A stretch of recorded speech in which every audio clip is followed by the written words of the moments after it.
All right, welcome back. This is our sixth and final gathering of our Not Parenting mentorship. Uh, and you all were really a part of a big experiment. And so before we even settle, I just want to take a moment to really just say thank you because you showed up. I mean, really, you really showed up. You dove in. You shared with the group for sure. It's a big deal. It's a big deal to show up online, not even in person, with a group of strangers and to be sharing things that are vulnerable. So I really just want you to know that it meant the world to me, still means the world to me, that you said yes to this and that you came on this adventure that I hadn't done before. So there was a element of vulnerability for me, that, I wanted to make sure I offered value, and yet I didn't really know what we were going to be doing. So we did it. And here we are at the end. And probably more than anything, it's opening up some new ideas on what is next. So at the end, I will tell you at the end of the hour, I'll tell you what's next for sure. But with regard to what really unfolded as a result of you doing the courses that you signed on for, one or both, um, and then doing the calls with me or listening to the recording. Some of you weren't able to make the time, but you were consuming the calls afterwards. So thank you. So what we're going to do now is we're going to settle. And then I'm going to do a little recap. I realize, there's so many things I want to give you, and 6 weeks, I realize, is not enough time. And yet here we are at the end. So I do want to do a little recap. And then we're going to do a little writing, just a fun something that I came up with that feels like, well, I'll just tell you, it's a prompts that are going to be sort of leading you to a letter that you write to your people, because you did a lot of work, even if it felt like, oh gosh, there's still so, it may have felt like, oh, I got what I needed, or I just cracked the doors open. That's the thing about this kind of work is sometimes it's just little micro slivers of new awareness that you don't really know where it's going, but that might have been what you got. And you have to give a lot of credit to that, because most people aren't even doing that. We're not a big group here. So the fact that you showed up and that you listened to what I had to share, you listened to what others shared, you did some of the work on the course or all of it, and you did some of the work on the calls with me. I want you to really understand how much that means. And even if it feels like there hasn't been a lot of movement out there in your family life, or maybe there has, the seeds are planted. And if you really allow for that gardening metaphor, think about it. It takes time for the flowers to bloom. And so, as Abby so beautifully pointed out, you are all my flowers. I love flowers. And here we are in spring. So I will really just keep loving you so much and sharing my appreciation, because it's truly massive. Every day on my appreciations, you all were in there. So thank you. I'm just going to see who showed up before we settle. Annie, I see you. Welcome. Deborah's here. Megan. And then I already saw Devin and Abby and Shows and Vicky. All right. Beautiful. Thank you. Gosh, thank you. Okay. Camera's off. Let's go ahead and take a couple minutes to settle. It'll be on the brief side, but always worth it. Always worth it. Honestly, if there's one thing you take from me, it's to pause. If you just took that, it would be worth it. All right. So just start to slow yourself down. Maybe move your body a little bit, wiggle fingers and toes. Allow your arms to go over your head. Stretch to one side. Stretch to the other side. And if you're sitting in a chair, go ahead and plant your feet on the ground. Really feel that ground under you. And if you're sitting with your legs tucked up, Then go ahead and feel that ground under your bottom. Just bring your awareness down. And just start to bring in your breath with a little more awareness.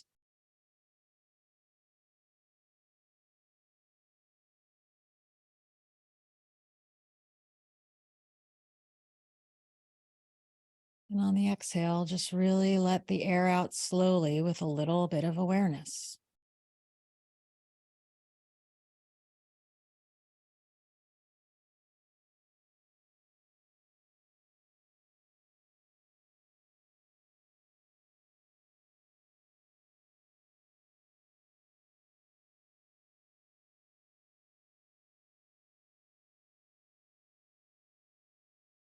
And all you need to do right now is say in your mind or out loud to yourself, I am here now.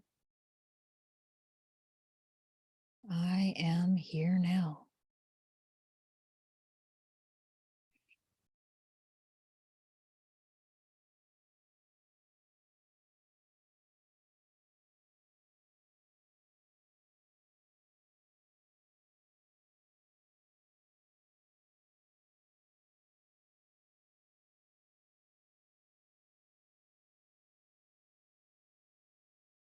And now, with your awareness, the part of you that is, the part of you that is beyond the body, beyond the roles, beyond all the things you do, but the part of you that exists, just start to notice the thoughts, not what they are, but just notice if they're racing or if they're quiet.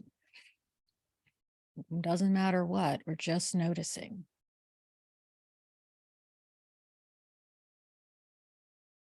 And if you think about your thoughts as clouds, is it a cloudy day or is it a sunny day? What's going on up there?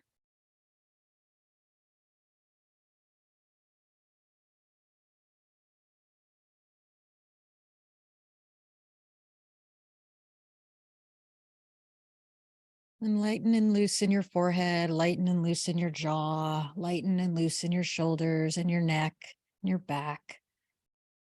Take a deep breath in on the exhale, just let go.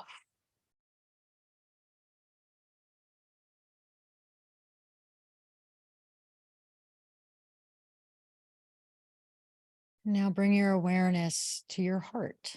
Start to notice your heart space, your chest. Maybe pat your chest a little bit. Really connect with that part of you that is and loves and sees the bigger perspective on it all and feels so much.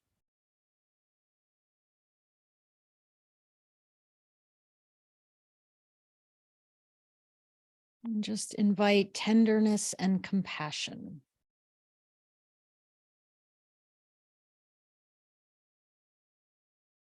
You might take a deep breath, and on the inhale, I am with myself compassionately.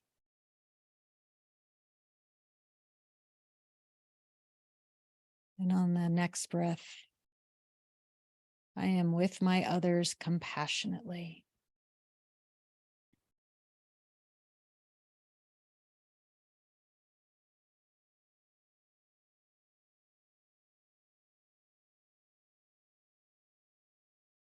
Now drop down into your gut and see if you can really allow just a little bit more settling. Nothing to do, nothing to know, just be with yourself.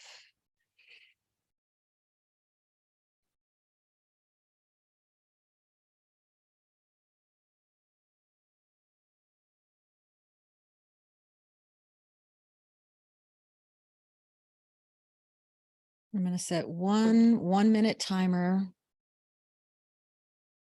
and then we're going to come back. So 1 minute of just being with you. I am here now. You could say that over and over, or just bring in your breath and be.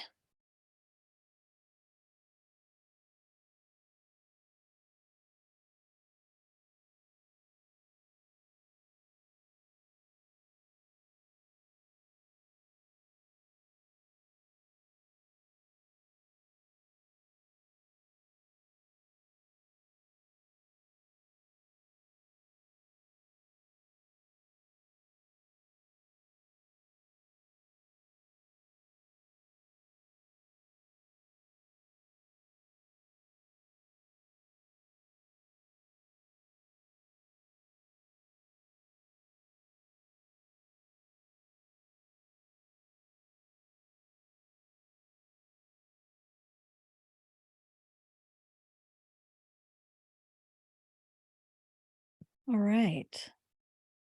So start to bring yourself back.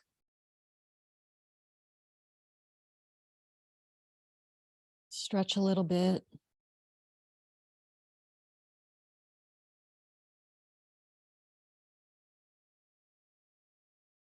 All right.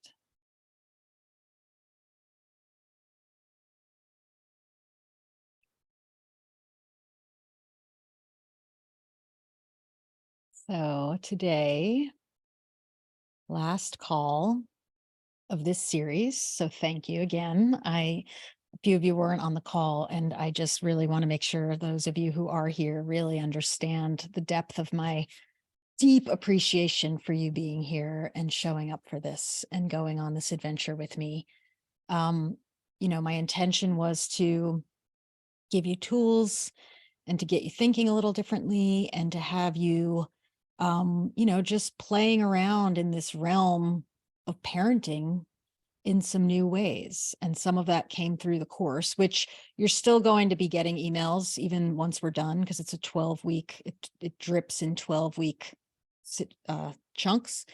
So you'll keep getting that and you'll have access to all this stuff indefinitely as long as the platform exists. So you can keep going over it. You can keep coming back to it. Like, use this as a resource. It exists and you are a part of it. So what I want to do today is I felt like a strong, well, first, let me just sort of back up a little bit. So when I was considering, oh, wow, here we are, call number 6.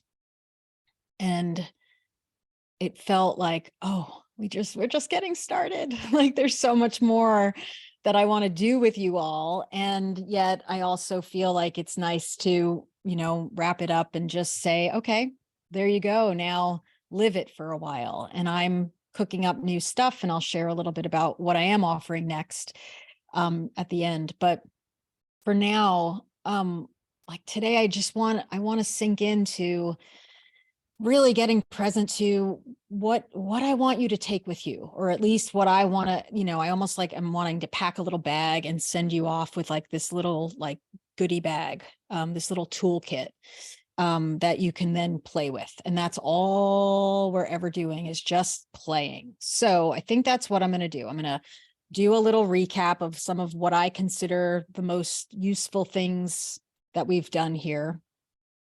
And then I'm going to get you doing a little writing, and then we'll open it up for a little more of a checkout discussion. So again, welcome to everybody who is here. So when I set out to do this, it really was as a add-on to my podcast, Not Parenting, and the whole idea that, you're not NOT parenting, you're relating with these humans who have to go through a lot of development. And there's going to be different seasons and phases and behaviors and things that come up. And there's going to be what you do inside of you to untangle that. There's what you do with them. And then there's what you do within the relationship, because that's what will keep enduring. Their behavior, that's going to change. Your upsets and your dysregulation, that's you working on that clearly here, and will keep you will keep evolving in that. So that's kind of how I want to frame this, is give a very general example and then show you, okay, here are things that you can do for yourself. First, always you. Then there's things that you can do with them.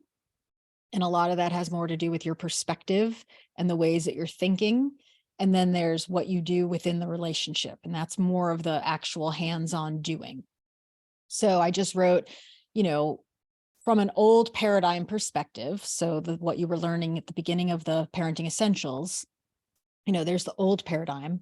And a lot of that was, if the child person was acting in unsavory ways, and that could be, somebody saying mean words or being disrespectful to you or their sibling, or something goes on at school and there's some dust up that, sort of sets off your alarm.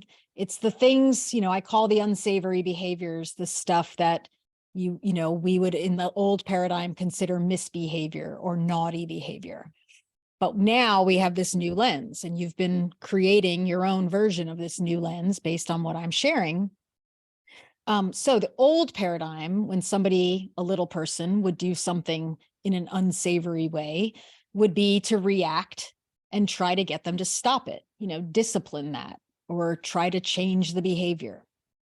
From the new perspective, what I'm offering is that, if you really want to affect that experience with that person, what they're going through, what you're going through, and what you're both going through, it really starts with you. So first and foremost, I always say, first ask, is this an actual emergency? Like, is this a life or death situation? If yes, call 911. If no, you do have some time, maybe not in the moment, but at some point, you do have a moment to pause, even if it happens after, even if you get totally triggered and you lose it, there's going to be time after. And the first thing to do before you even try to address it with the other person is pause. That's why we did that every time we gathered. That wasn't just oh, that's a nice thing to do. My intention is to give you that practice of a tool that could be the most useful thing you ever invest a little bit of time in creating in yourself, meaning stopping your body, taking a moment, taking a minute, setting an alarm, whatever you can do for you. It might be a little bit of a meditation, but it might also just be a 10-second alarm on your phone. I only have 30 seconds. Okay, great. Take 30 seconds and do what you can just to shake it out a little bit and be with yourself. Come back, because a lot of your day is spent out there helping them, paying attention to what they need and what you need to be doing for others. But coming back to yourself preventatively, ideally, but also when you can in the moment, which is the hardest time, but then afterwards is always good too. So you really just want to start practicing that sense of like, stop. Because it will serve you and it'll serve them and it'll slow down the reacting so that you can begin responding. So beyond the pause, there's the checking in. Again, that's what we were practicing, starting to practice during our slowing down little time. And what I'm looking for there is, okay, what's going on in my brain? Where am I in my brain state? We talked about the brain, and it's certainly useful information to know about your people. But I promise you, if you start to recognize when you're up here in your human brain, oh, I'm calm, I'm really creative. Oh, all the stuff that I've learned of these conscious parenting ways of being, they are available up there. Beautiful. Okay. What happens when I fall off the cliff and I'm a little more mammalian? Oh, how do I perceive them? How do I perceive me? What are the voices that come up? What are the parts that get louder when I'm not resourced and I am operating more from a mammalian perspective? Okay, interesting. Oh, what goes on when I really lose it? What goes on when I fall off the cliff and I'm in that more red brain state? And the good news is when you can stop and notice, where am I? It's no judgment. There's no right or wrong. There just is. So the minute you shine a light on it, oh, I am really in my lower brain. I am freaking out. Okay, then the compassion can come. But when we haven't turned the awareness on to it, it's harder to notice, and we often are reacting more unconsciously from those lower brain places. So little check-ins. Again, before is a great time. First thing in the morning, where am I? What's the weather inside? Oh, I ate a lot of sugar yesterday. Am I really going to be off today? Okay, I better alert the people. I am having a hard day. Okay, that's it. They know. So if you say it out loud, that can be really helpful. Or, wow, I got really thrown off when the teacher called and said this happened at school. Okay, be with that. All right, there I am. Okay. So there's the check-in. And then there's some of the tools, the thinking, the feeling, the knowing. I really appreciate that some of you really stepped up and tried that on. And I want to encourage you to continue doing that. Like I've said before, I don't start one of these classes with you I don't go on a trip. I don't go into a meeting without stopping and taking a moment. And sometimes it is just a moment of like, all right, what am I thinking? Okay, what am I feeling? All right, what am I knowing?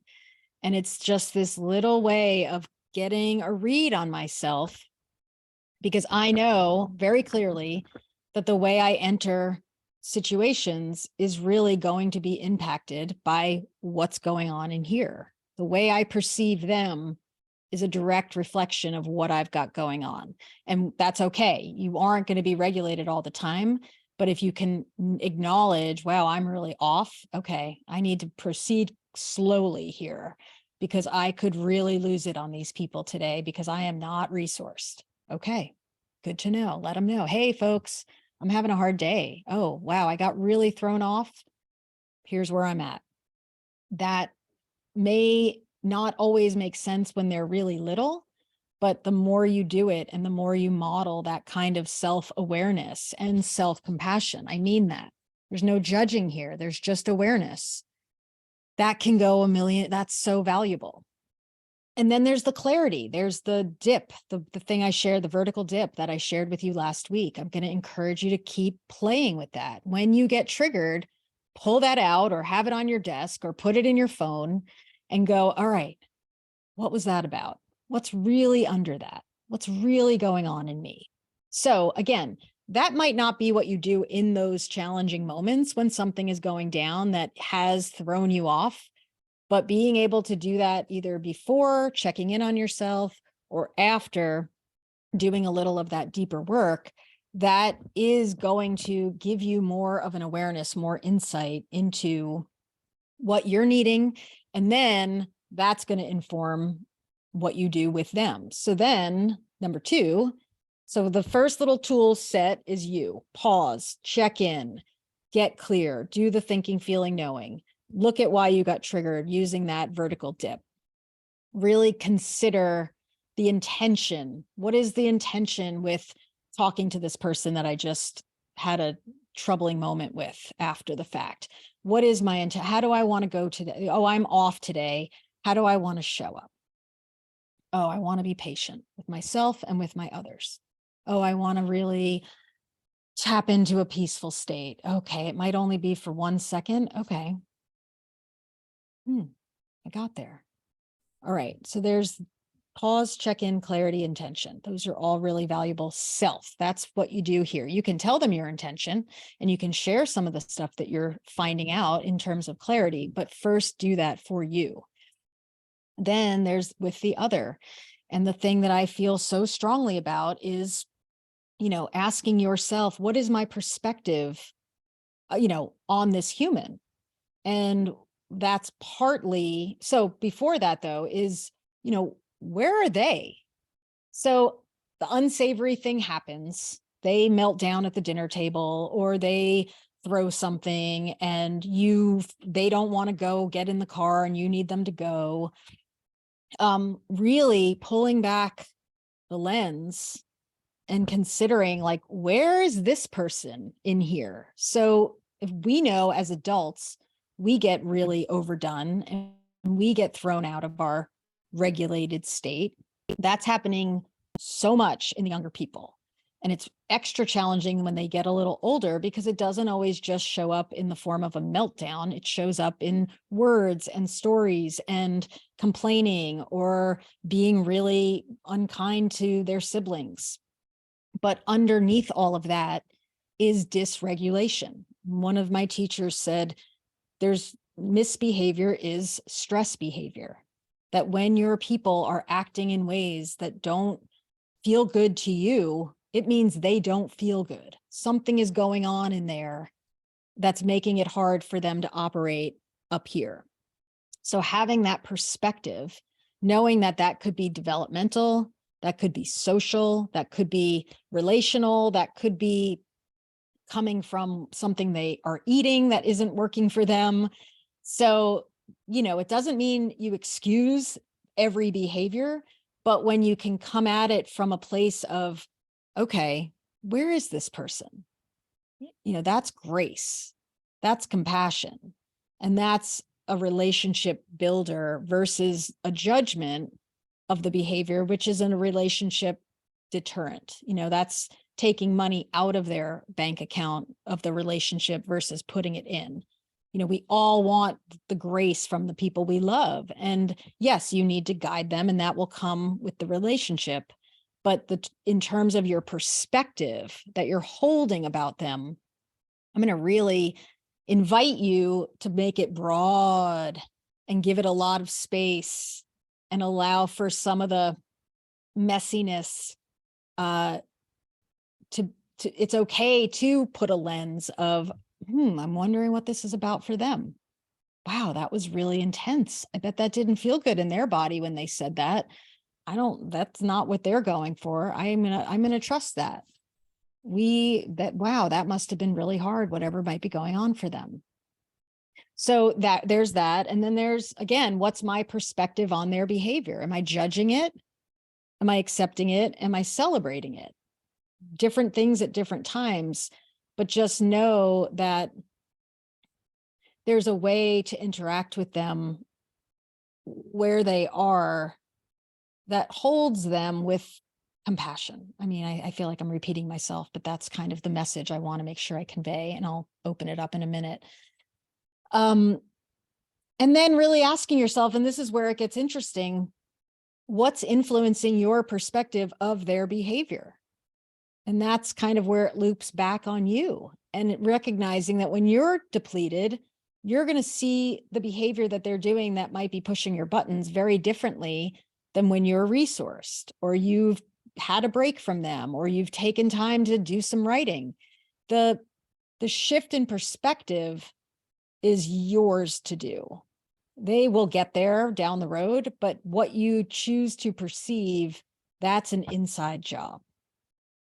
So that's one of the reasons I'm such a stickler about these self-awareness practices and the resourcing practices and filling yourself up outside of the interactions with them, so that whatever they bring, because it can get very messy when they're growing and dealing with their own stuff out there, and you are ideally their attachment figure, their safe base, you're going to get a lot of the gunk. You're going to get a lot of the emotional discharge that is needed so they can rebalance and get re-regulated.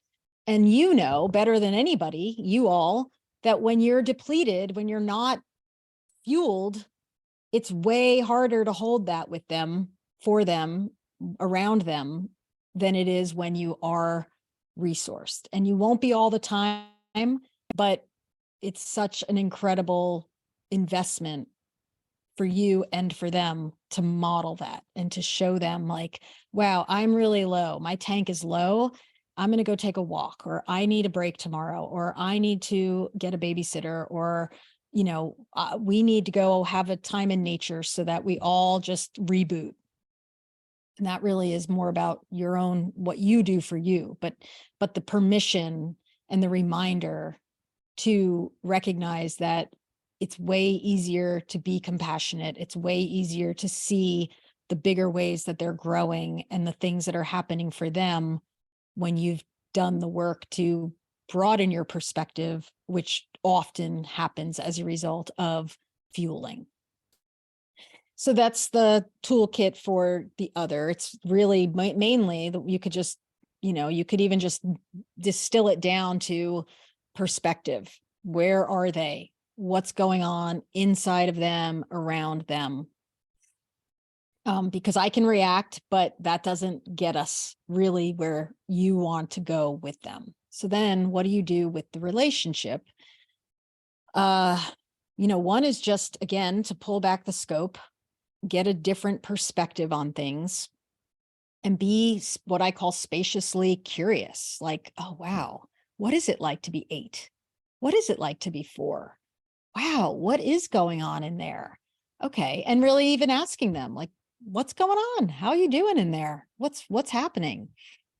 And then asking, do they need guidance? Is this simply, they just need more information? Sometimes the unsavory behavior is because they don't know. They need more, and they need it communicated, they need you to speak a language of sharing or kindness or, calming themselves down before they lose it. We're all learning that.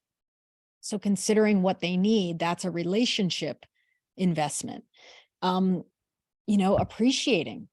It's so easy when something goes off, when they're doing stuff that tweaks you, to shine a light really clearly on that. Oh, they're being unkind to their friends. Then it clicks on all the fears, all the things that you are worried about, all that way that you feel like you're messing this up. And that can take you on a ride. And so to me, having a practice of taking yourself by the hand and remembering, okay, what am I appreciating about me? What am I appreciating about them? And what am I appreciating about us? And making that a daily, if you can, reflexive practice, so that even when things get wonky and wobbly, it doesn't shine the light quite as focused. It's not a laser. Maybe it's a little more diffuse, because you're like, all right, that's happening. And I can see that. I'm not naive. I know that's going down.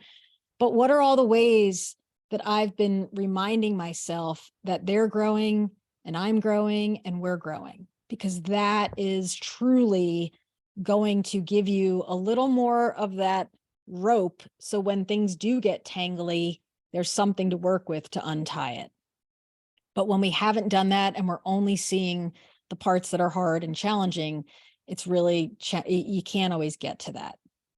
So appreciating.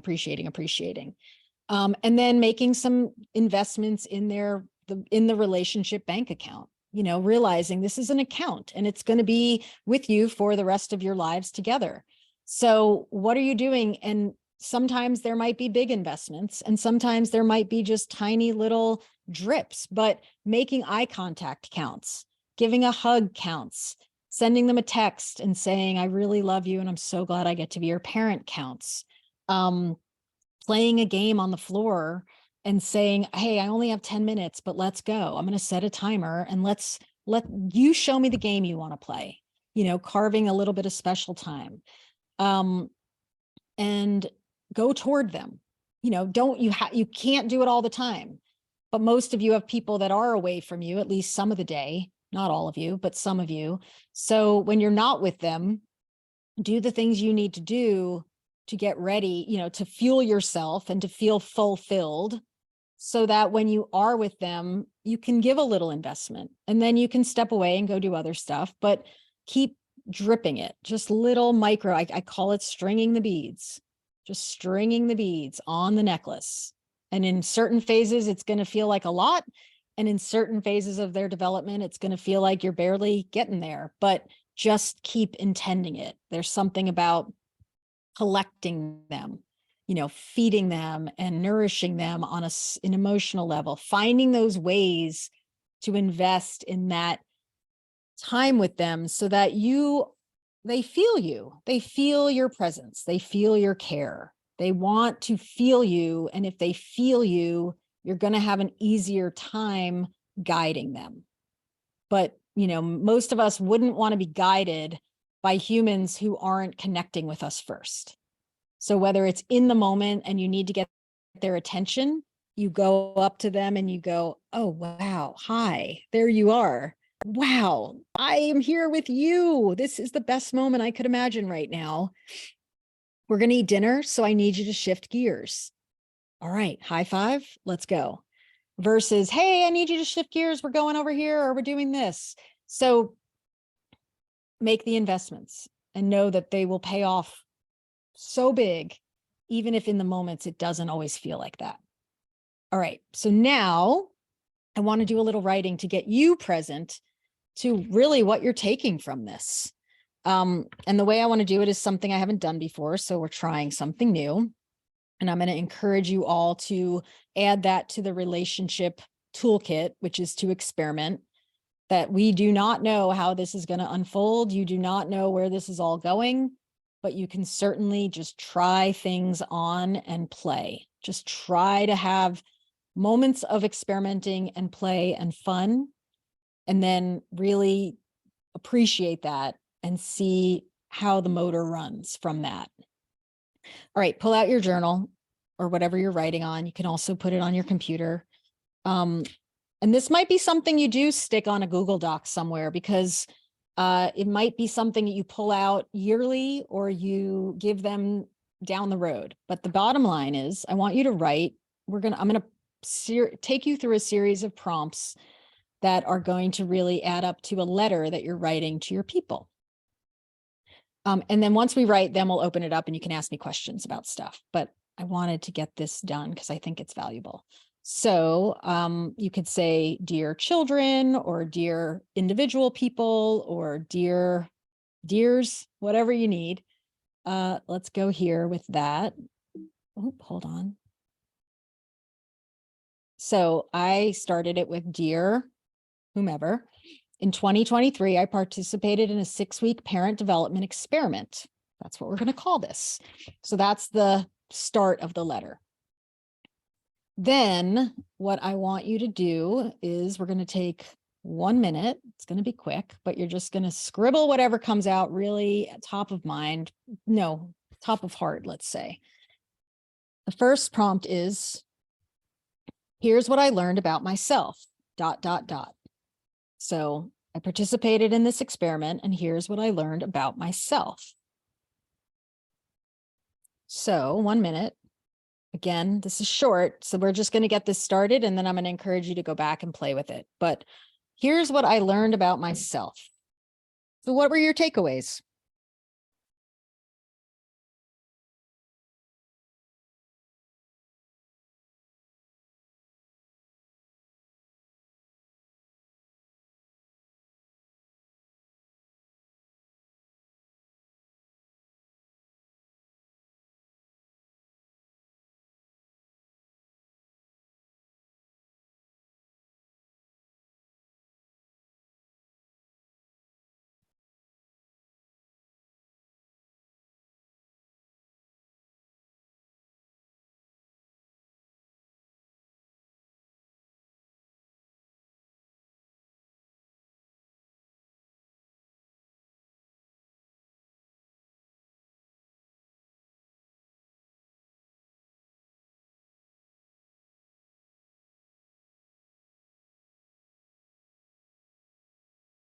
All right. And again, we're just cracking this open, and I need to keep us moving. So I encourage you to come back to this, but this is just a fun way to get the juices flowing.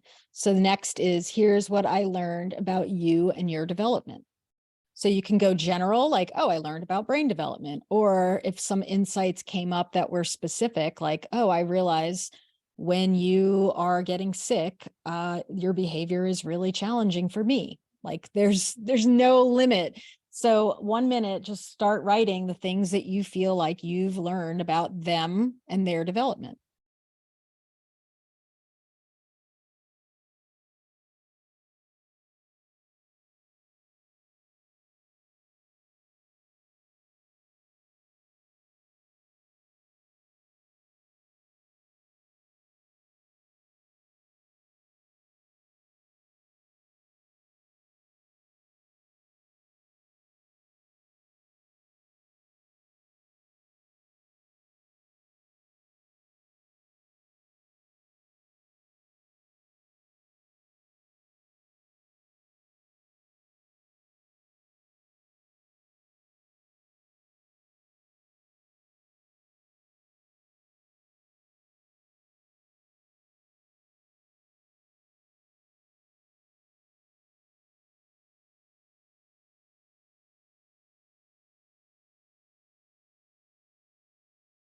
All right. And then lastly, here's what I learned about the development of our relationship.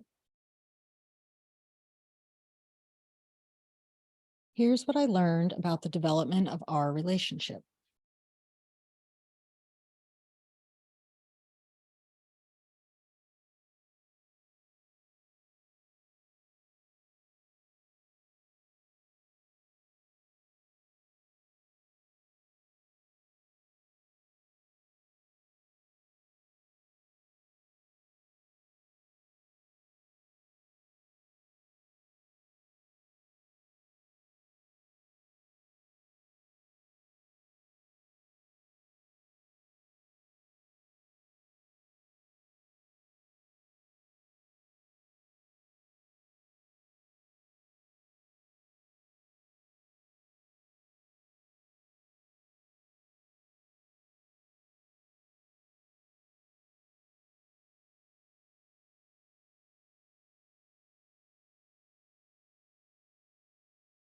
All right. And then the last is going forward, I'm committed to. So what do you want to commit to going forward? I'm committing to pausing more. I'm committed to holding a broader perspective when I get triggered. I'm committed to taking better care of myself because it makes a difference when I interact with you when you're upset. So 1 minute, I'm committed to. Going forward, I'm committed to.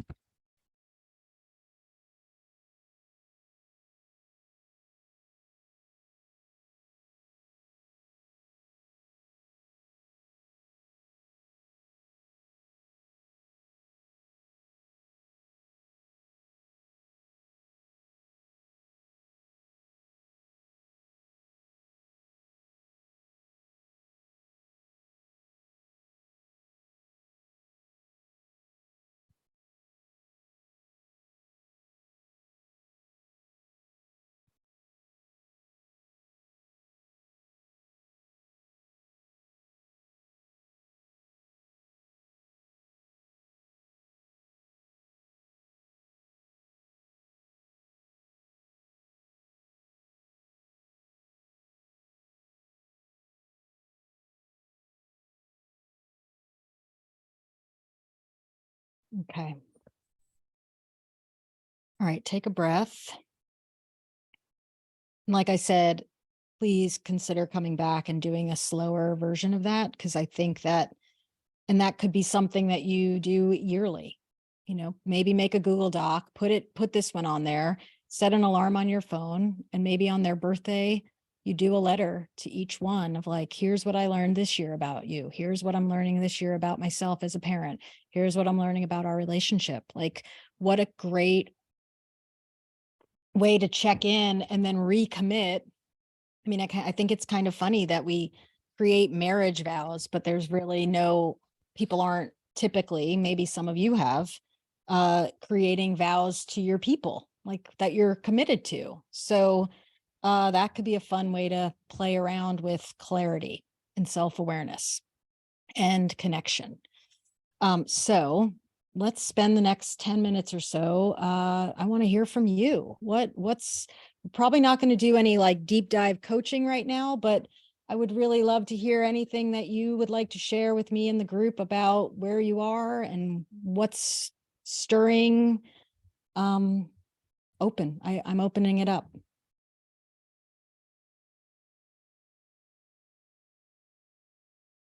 What are you taking? Maybe that would be a good question because sometimes putting it all in the middle of the circle helps everybody to kind of remember, oh, right, I did get that, or, oh yeah, that's a good one to remember. So jump in if you're feeling it.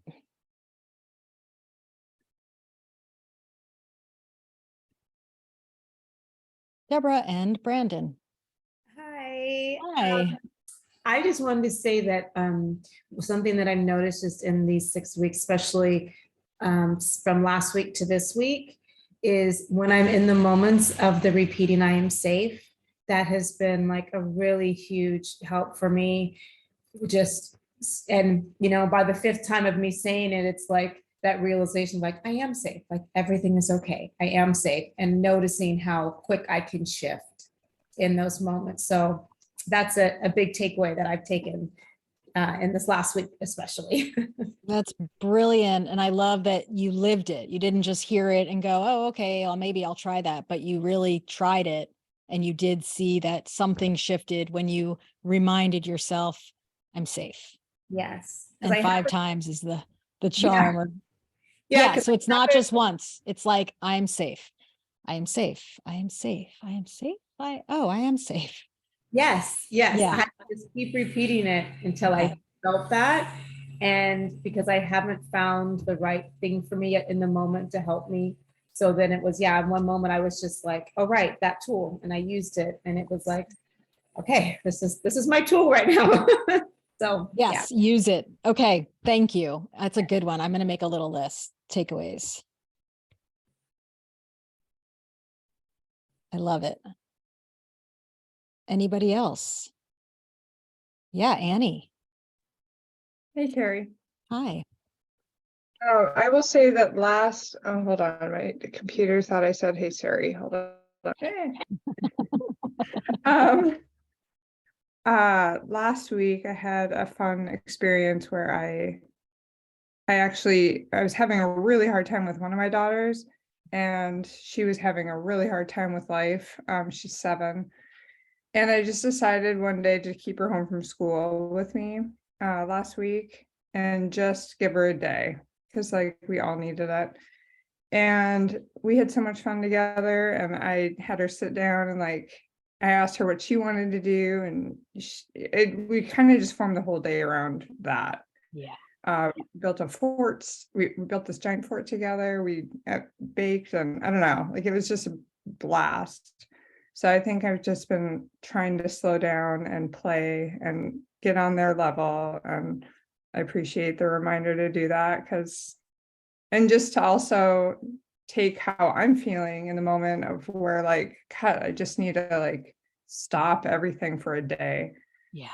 Like I realized that she needed that too. And then we did it together. And I will say it's sort of backfiring because now the other 2 really want that day. So Sure.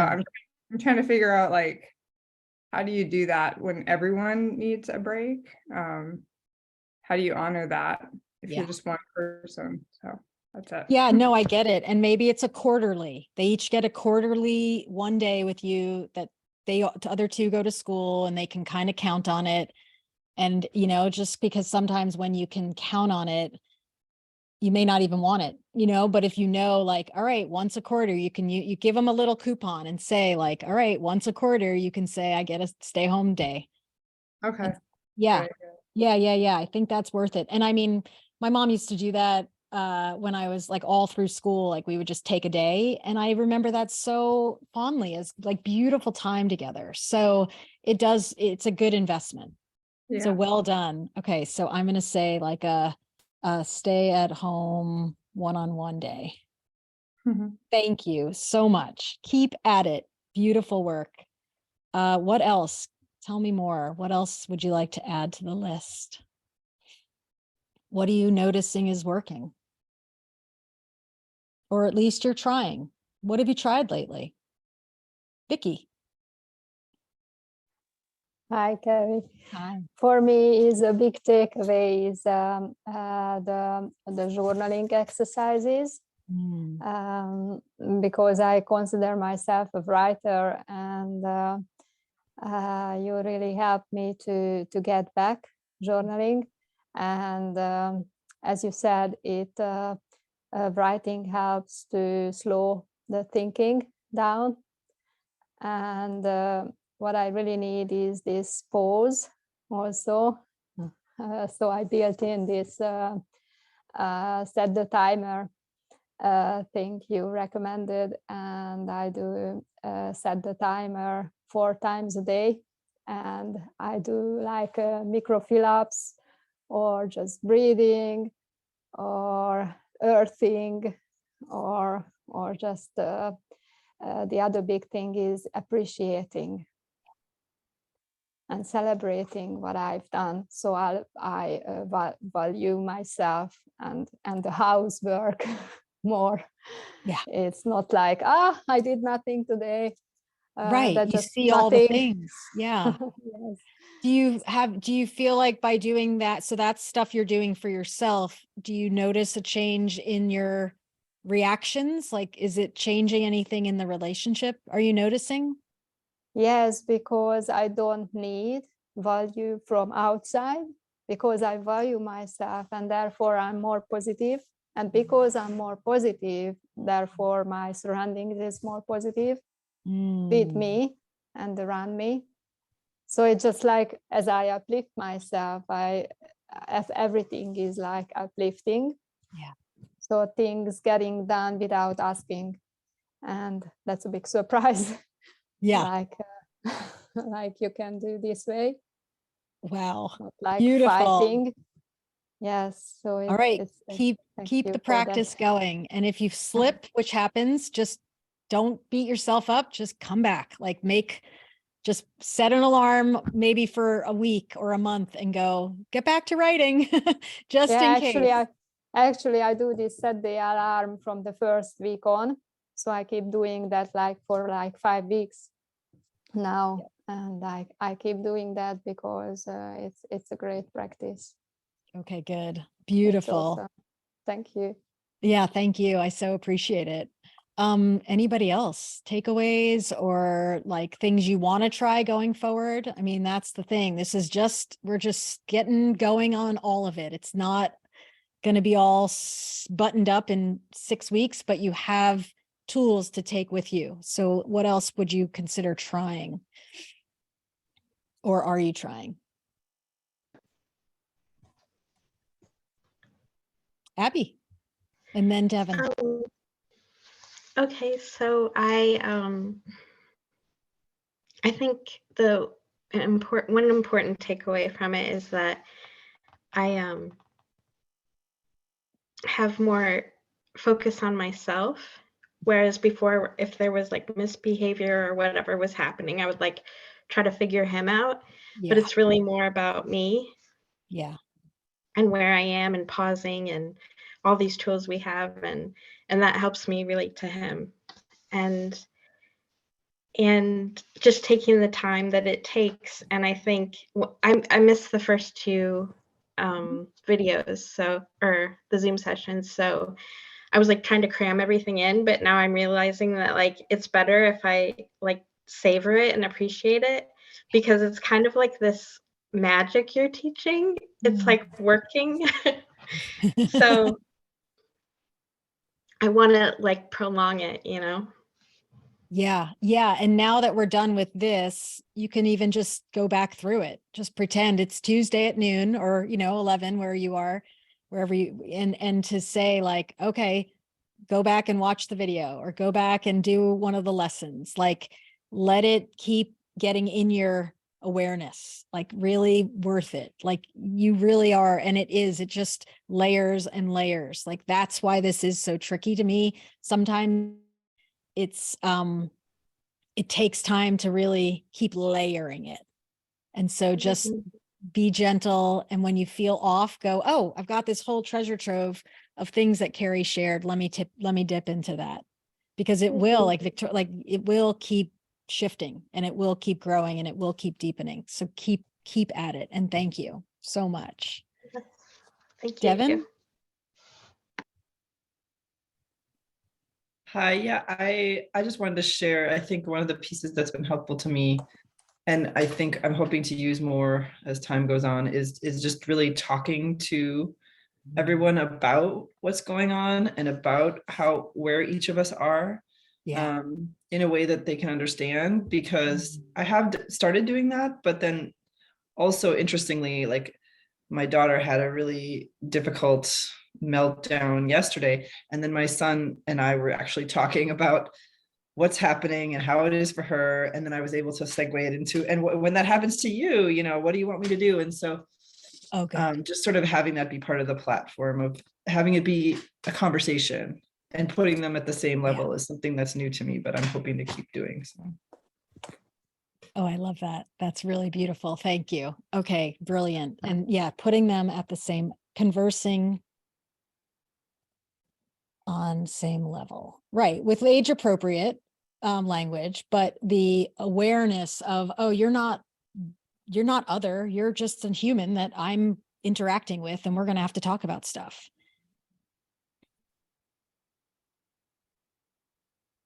All right, anybody else? And then I want to share a little bit about what's next. Hold on, I'm just writing this so that there is more. It's just going to be a little different. So actually, let me go ahead and shift.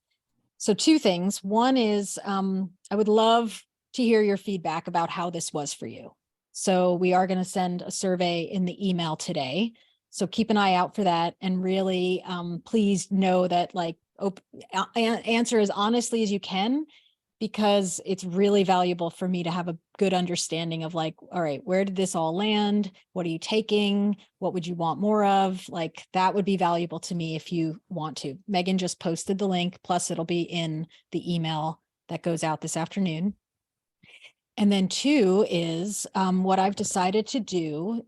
So I've loved this. And what I'm realizing is I want to bring a little more of a focus to the topic. And I think the thing that is the most present, at least for most of the families that I work with, is technology.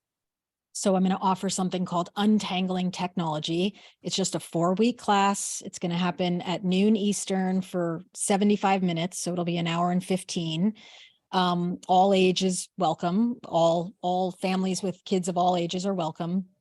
And really, it's another deep dive into getting clear on what are you valuing around, the relationship that you all have around technology, and how do you want to guide these, how do you want to be with it with yourself, and how do you want to be with it with your people, and what do you need to be doing to guide them in a way that really, this isn't going away. They're going to have technology in their life in some form forever, is my guess. I don't think it's going to be gone anytime soon, nor should it be, because it adds so much to our lives.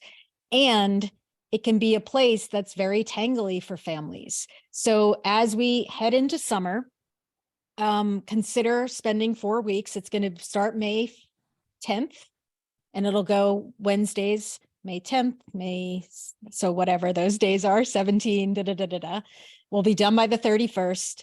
And then you can go off into summer with a lot more clarity on what is going to be happening with the devices for all of you.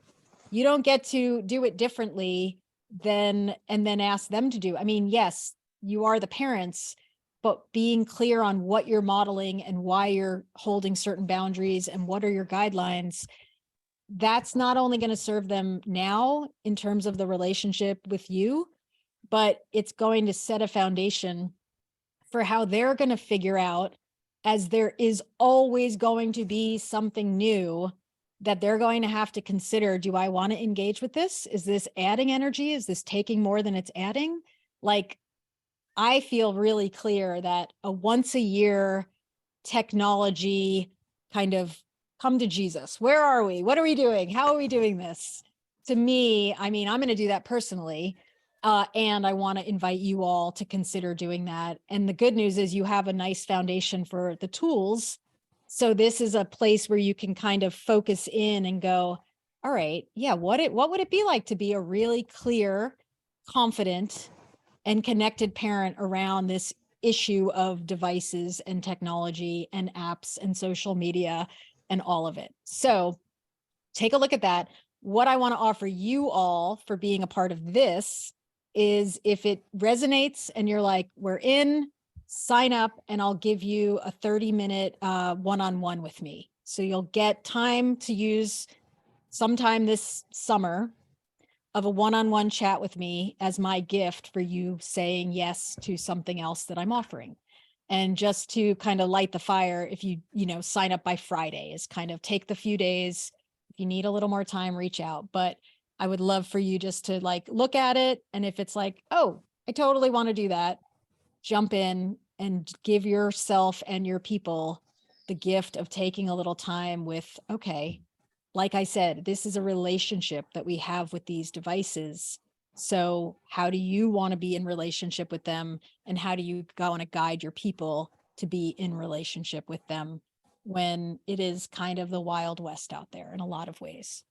And to be a boundaried parent around this, that's showing your people something really valuable, because it may not always be fun to set that boundary, but if you're clear and you do it, it can be really incredibly useful for them to learn how to be digital citizens.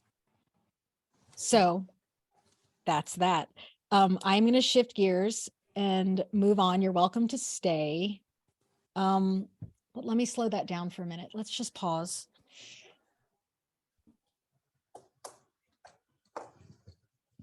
And some of you were quiet today, which I respect. I never expect anybody to share anything, but I do love hearing from you. So a couple of things. You're going to get the replay email. The survey will be in there. Please share with me what your thoughts and feelings and all of that for this was. Check out the new offering if that resonates. Jump in. If you have questions, reach out. And then if anything percolates that you want to share after this call, just send me an email. I'm here. This is the deal. I really value you all for saying yes to this experiment. And so I want to make sure that you feel my care and my love. And I know we couldn't cover it all in 6 weeks, but I really appreciate that you said yes and that you came for the ride. And I hope you'll join me again. And there'll be untangling technology and then something beyond that, because I feel strongly about this. So thank you to those of you who are on the first hour. And if you want to stick around, great. And if you're done, I send you with so much love, really, so much love, like really so much love.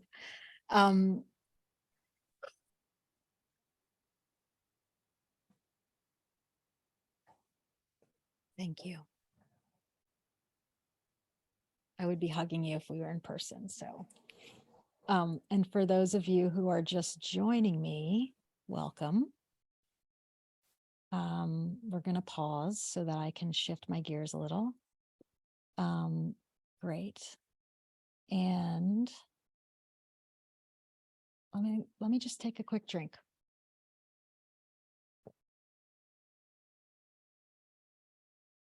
All right. I'm going to see who has jumped on. So yes, please stay if you feel like it. And if you need to go, all good. And if you're just joining us, Tammy, I see you there. Thank you. Welcome. Mercedes, welcome. Hi, Jenny. Crystal's here. Meredith, Laura, Pamela, Danielle. I know you guys were on the call, but I didn't get a chance to say hi. And Janet. Oh, I'm feeling tender. It's too soon. I'm not ready to be done. And yet it's appropriate. It's all good. And it's been a very rich 6 weeks. So thank you to everybody who's been showing up for this. So what we're going to do today, hour number 2, is I'm going to settle us, probably more for me because I'm a little stirred up in a good way from the last hour. And then I'm going to do a little recap of the tools. I really want to send you off with a reminder of the tools that you want to be aware of using for you, the tools with them, and then the tools with the relationship. So we're going to take a little time to do that. And then we're going to do a writing that I just did with the other group that I found useful. And it's really a letter that you're going to write to your people. And then we're going to open it up for discussion. And then I'm going to share more about what's next. So that's going to be, that'll be our hour. So let's just do not a quick, but let's just take a moment to settle. I'm going to turn off my camera.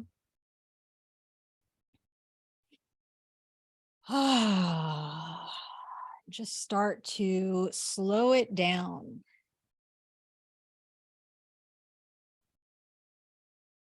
And if your feet are on the floor, really plant them. Feel what it feels like to touch the floor with your feet. And if you have shoes on, just what does it feel like to really pay attention to your feet in your shoes?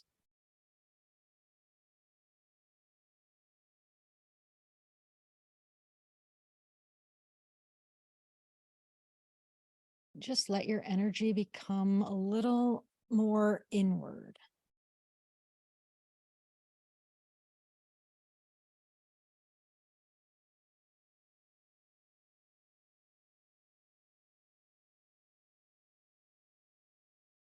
And one of my favorite tools for pausing is the mantra, I am here now.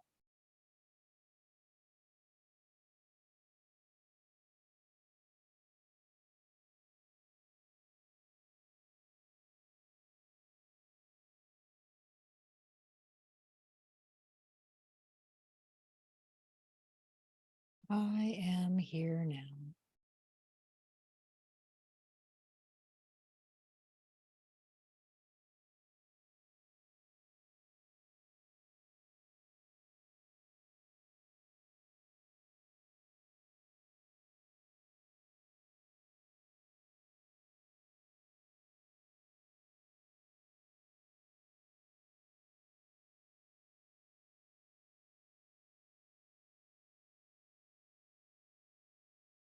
And invite a little lightening and loosening. You can start with your head, noticing any tension in your forehead, and see if you can just release and lighten and loosen. Now bring your awareness down to your sinuses, your nose, your jaw. Lighten and loosen. And your shoulders and neck, lightening and loosening. And your arms and your hands, lightening and loosening.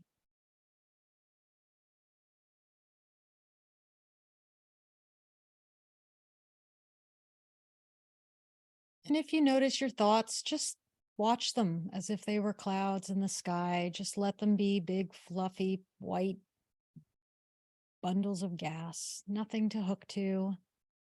Just let them be, bringing awareness. I am here now.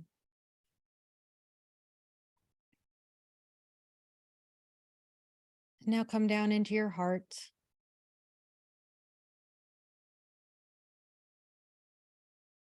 And see if you can imagine it opening. And bringing in more compassion, more love,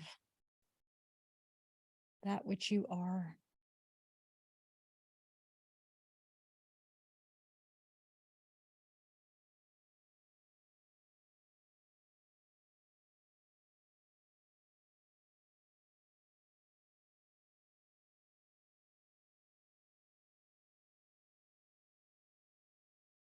And just bringing in some tenderness for whatever you might be feeling. All valid. Just let it be. I am here now.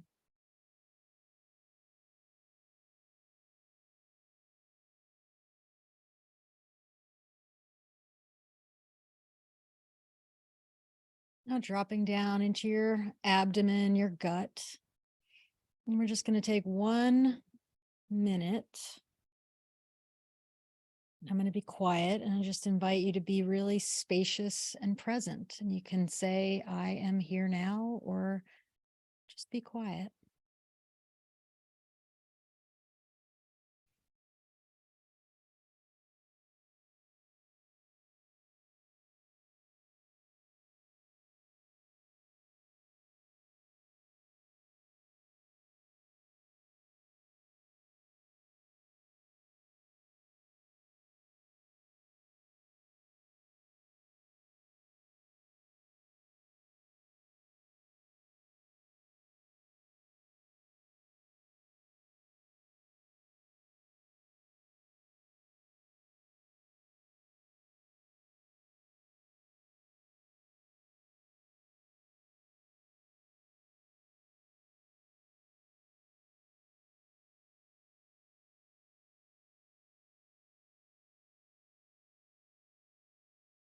All right, so starting to bring yourself back to the call.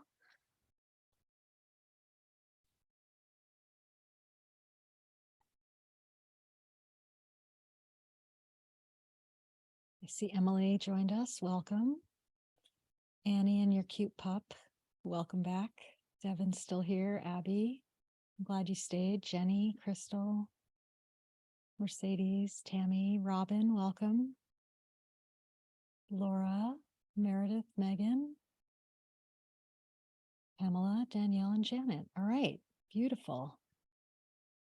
So call number 6, here we are. We did it. And I'm a little wistful that it's ending. It went really fast, as they all do. This felt particularly quick. So thank you. I want to start there, really, and make sure that you feel, not just here, but feel my gratitude, my appreciation, just for showing up and being a part of what I consider an experiment. I hadn't done this before. I really wanted to offer something after the podcast came out. And this was the thing I created, and you showed up and you said yes. And that means everything. And you dove in. You didn't just show up. You dove in. You shared. I mean, it's so big and vulnerable to share in a group, much less online group, as vulnerably and as honestly as you all did. And it means so much. And really the fact that I didn't say much about what we were doing. It was just, here's a course and we're going to gather and we're going to see where it goes. And I'm going to teach you some tools. It means a lot to me that you were willing to come with me. So thank you. And if you're watching the recording of this, thank you, because even if you weren't able to make it live, I know many of you were tuning in after. So thank you for that. So what I want to do today is really just sum up some of what we did and really give you a kind of an overview so that you feel like you have a little bit of an awareness of the tools so that you can just keep playing with them. And that's all we're doing. We're just layering and layering and layering more awareness, more clarity, and playing with these tools that I think are going to be valuable no matter how old your people are, but especially through the tween, teen, and beyond years. So I want to start with first so, I could give an example. I'm going to give a general example just because I think it helps to frame it. But all your situations are pretty unique, but in general, and this definitely comes up when you have people in the teen years, it's not surprising when it does. You don't expect it because it might not, but it's not at all surprising because it's pretty appropriate developmentally. But there might be times where they act in unsavory ways, whether it's to you or to their siblings or to people at school. And that's one of the things that can leave you feeling tangled, leave you feeling like, is this okay? What's going on? Am I doing it wrong? What's wrong with them? And so just that as a framework of like, something goes down with your person. It doesn't feel good at all. So what do? Old paradigm, old way of thinking would be that you react and you try to stop them from doing whatever they're doing. But from this new perspective, that I'm holding, I really see that there's these 3 threads that you're sorting out.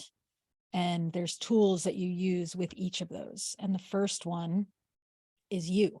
That's the thread. You always want to start with you. And in those really, first is this an emergency? Is this an actual life or death needing outside support this minute emergency? And if it is, call 911, period. There's no pause there. If it is an emergency, call 911. If it's not an emergency, you're just triggered. You're just having a moment. It doesn't feel good, but it's not life or death. You want to become reflexive with pausing. And that's going to be way easier to do in the hard moments if you're doing that when it's not hard and you're just setting a timer for 30 seconds or a minute or 2 minutes or 5 minutes. And you're regularly stopping and being. You're just taking a moment. Get in the habit of taking a moment and actually take it. Don't just go, okay. I mean, you can do that, but if you set an alarm for 1 minute, a timer for 1 minute, like you'd be shocked, or maybe you are already, how much you can bring a little more self-awareness, a little more settle to yourself if you just pause. And it can be on a walk. It could be standing in the kitchen in front of the sink. It could be laying on your bed. It could be, you're in the car waiting for your people to pick them up, turn the radio off, set the timer, get with yourself. That will never not be a bad idea. I can promise you that, especially in the teen years. So first, pause, take the moment. Then, if you have the ability, cultivating the skill of checking in. Where am I up here? Not just where am I in my thoughts, but what brain state am I in? Am I operating at a really under-resourced place, which is going to leave me feeling pretty yucky and maybe hearing some negative self-talk or getting a little bit wound up with what I'm thinking is going on out there? What's my emotional weather? There's no bad weather. There's just not having an awareness that you might need something in that moment. It's okay to feel angry. It's okay to feel sad. It's okay to feel scared, but let that be a state, not who you are. And so becoming more aware, checking in, where am I? Oh, what's the weather? Oh, it's a little blustery. Okay. All right. I need exercise. I need food. I need to have a conversation with somebody. I need to write a note to somebody. Whatever it is, check in. What's my body doing? You know, your people are reading you way more by what you're feeling to them, your tone, your face, your eyes, your way of being that you may not even be aware of. So even if you're thinking, oh, I'm saying that in such a kind way, the way they're perceiving it, if you're not aware of where you are, could be really different. And that can create messes. So little bit of self-awareness, pause, check in, and then there's clarity. There's doing the thinking, feeling, knowing, writing, setting a timer, 2 minutes, 3 minutes, whatever you have. What am I thinking about this situation? Oh, I'm really upset when they act that way. Oh, that would be a feeling. Oh, I'm noticing that that's happening more and more. Oh, okay. Oh, I know they're having big things going on at school. Oh, I'm feeling stressed because I'm not doing the things I need for me. Thinking, okay, feeling. I'm feeling scared. I'm feeling concerned. I'm feeling frustrated. Okay. What am I knowing? Oh, I'm knowing that, wow, when I'm out of sorts, what I see out there looks a lot messier. I'm knowing that we are all growing and we're all learning. I'm knowing that I might need to accept this for now, and I trust that it will shift. So that's where we go in our knowing. And then what's my intention? What am I going for with these people? What am I really wanting? How do I want to interact when we get back together? Oh, I want to be open-hearted. Oh, I want to have compassion. Oh, I want to feel peaceful. Oh, I want to be patient. Oh, I want to practice pausing before I respond. All of that is happening in here, and that can happen before something goes down. It can happen during, but that's a little harder. Sometimes when the stuff's happening and you're in the moment with them, it just goes, and that's okay. It's going to get messy at times. That's just human. So if you can catch it, great. But if you can't, that's okay. Then there's what, you might have a dust up with your people. You might get tangled. And then you say, all right, good self hygiene, emotional hygiene is for me to take a little time before bed. So get the journal and write down what just went down and what could I do differently, or what am I needing right now? What's my intention for tomorrow? Okay, back on the horse. Let's go. So that's you and you. That's where the magic really does happen. Then there's you and them, the other, the grower. And one of the things that I really wanted to both give you in terms of the course of like, all right, here's some things to know about teenhood. And some really practical stuff of like a perspective shift. So pulling the scope back, remembering that this is a season of life that you're in with them. And it's so easy when you're hearing their words and they're becoming more independent to get a bit tangled around the relationship getting off track and the fear that might come up around their behavior, and you linking it to, oh, is this where we're going? This is how it's going to be. And my perspective reminder is, no, it's not. You don't know where it's going. It's likely it's not going where it is now, because teenhood is a very specific time of life that you want to be aware can get wonky and messy. And in some ways, them pushing you away is part of the deal.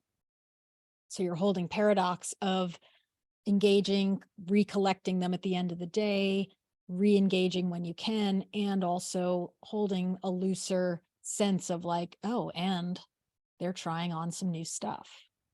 Also, where are they in their brain state? That's a big one. Also, what's happening for them in their own life beyond family life? There's a lot. There's sports and school and friends and drama and all the things that are going on.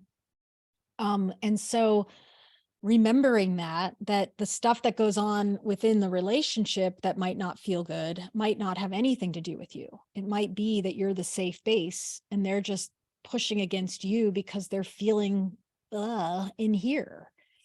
And that again doesn't feel good, but it's not about you and the relationship that you have with them. It just feels like that sometimes.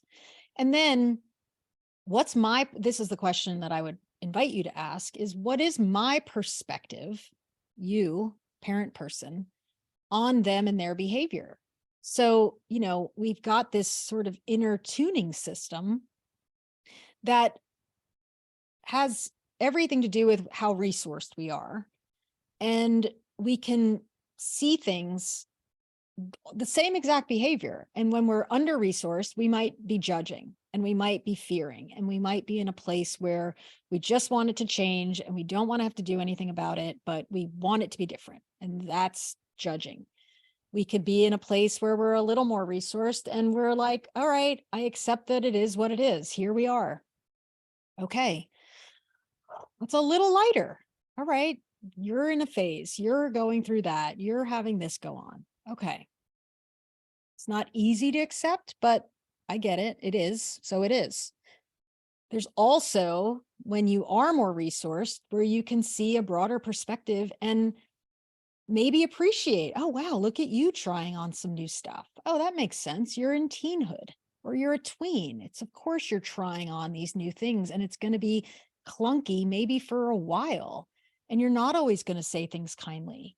And, we're going to keep growing. We're going to keep learning. We're going to keep challenging ourselves. And sometimes when we have that perspective, it's easier to open up to appreciating and seeing, okay, let's get some space here. Okay, you're taking care of school. You're actually very helpful at home. You did that thing the other day that I didn't expect you to do, and that was really amazing.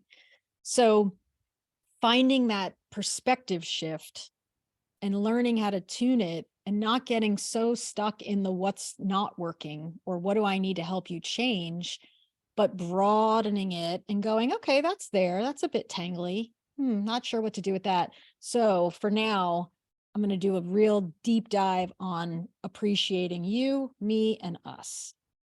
So that's where we get to with the relationship. So with the young ones, I mean, I shared a lot, and the email that went out today, that link, it was like ways of being with your teens, and it had some incredible suggestions. So if you haven't looked at that email yet today, I'm going to really highly recommend that, because I do think it could be, but it has some little nuggets that are just good reminders of things that we've been talking about and maybe a few things that I haven't brought up yet. I love this idea of being spaciously curious, when we can let go of our judgment and just be with what is, you hold a different quality of perspective that can be a little more spacious and a little more curious, a spacious curiosity. Like, tell me more. Where are you at with this? You might realize that they do need guidance, that you do have to shepherd them. You do have to guide them. You might have to step in and really take a stand, a value-based stand for something. I said it before, I'll say it again, and I'll keep saying it, appreciating, letting them know what you really do see them doing, that is, and being. Oh my gosh, look at you, how funny, you're hilarious. I love that I've known you since you were born and you've been hilarious and you continue to be so fun and funny. Yeah, there's a lot more to you. I know that, but wow, that just made me laugh. Janet said, curiously optimistic. I love that. Definitely curiously optimistic. What if we are setting ourselves up to have an incredible relationship down the road? What if we are finding our way, and by me growing and you growing, we're going to grow in new ways and we're going to find new things about each other. And it's just going to be a big old time, and we're going to get to be adults together for a good long while. And we're going to be actually having real relationships because of what I did here. Putting little investments in the relationship bank account. That's really even more of a challenge and something worth doing as they get older, is look for the micro moments of just like a little laugh, send a text, watch a show together, cook a meal, make them food. Hey, you know what? I love giving you a meal. That's something my mama heart or my papa heart loves doing for you. So here you go. Here's some food. The eye to eye, the skin to skin, the heart to heart, and just playing with it all, experimenting, recognizing that there might be seasons in this phase, within the season of tweenhood and teenhood. I can almost guarantee you that there'll be phases and micro seasons of engagement and showing you new things about themselves, and pulling back. Some humans do what I call is cocooning, where they go inward and they aren't available for as much connection. So you can allow for that. You can check in on it. And that's the bottom line, is really giving yourself permission to create real relationships with these people. That's what they're looking for. And as they get older, they want you to shift from parent, manager, keeping their lives going, to mentor / assistant manager. That's what she talks about in the 14 talks to have before 14. She's saying you really have to put on a different hat, and that's not easy. So consider the things that you do that are useful to them, like helping them get places and meals and playing games if they like games, or taking them out and going for walks, whatever it is. Do those things, but also open up to, okay, I'm going to let there be a little more, I'm letting out some line. I'm going to bring in a little more of we're still connected, but there might be times where I need to tighten it up, and there might be times where I need to let it go a little bit.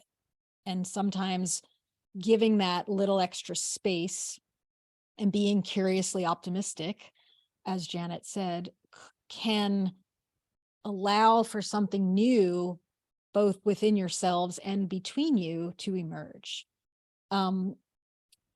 So that's what I wanted to give you. So let me just sum it up. So there's the you and you tools: pausing, checking in, doing work to get clear, hearing yourself, setting intentions, really walking into situations with a little more of an awareness of how you want to be versus what you need to say or what you want them to hear from you. But really consider the energetics and the emotional tone that you're bringing. And that doesn't mean it's always light and loose. It might be serious, but be intentional. I want to be spaciously serious. I want to tell them I'm having a hard time with this, so I might sound like I'm upset. That's not about you. I want to understand how I can help you here. That's a little different than just I'm having, either saying like, what do you need? How are you? Are you okay? That has a totally different resonance than, wow, this is stirring some stuff up in my mama self. You're having your experience. I'll handle this, but is there anything you're needing? What can I do to help you? Is there something I need to know? Here are some things that I might want you to know from me. And then there's them really being aware of the perspective, what they're going through, where they are in their brain state, what's growing, how they're changing, and then what they're surrounded by in their own life. Because there's a lot of pressure on young humans these days. And it can really show up as unsavory behavior at home, and that can get you all twisted up, but often it's not about you. And so how do you really let yourself be held by you so that you have a little more grace when they're having those harder phases or moments?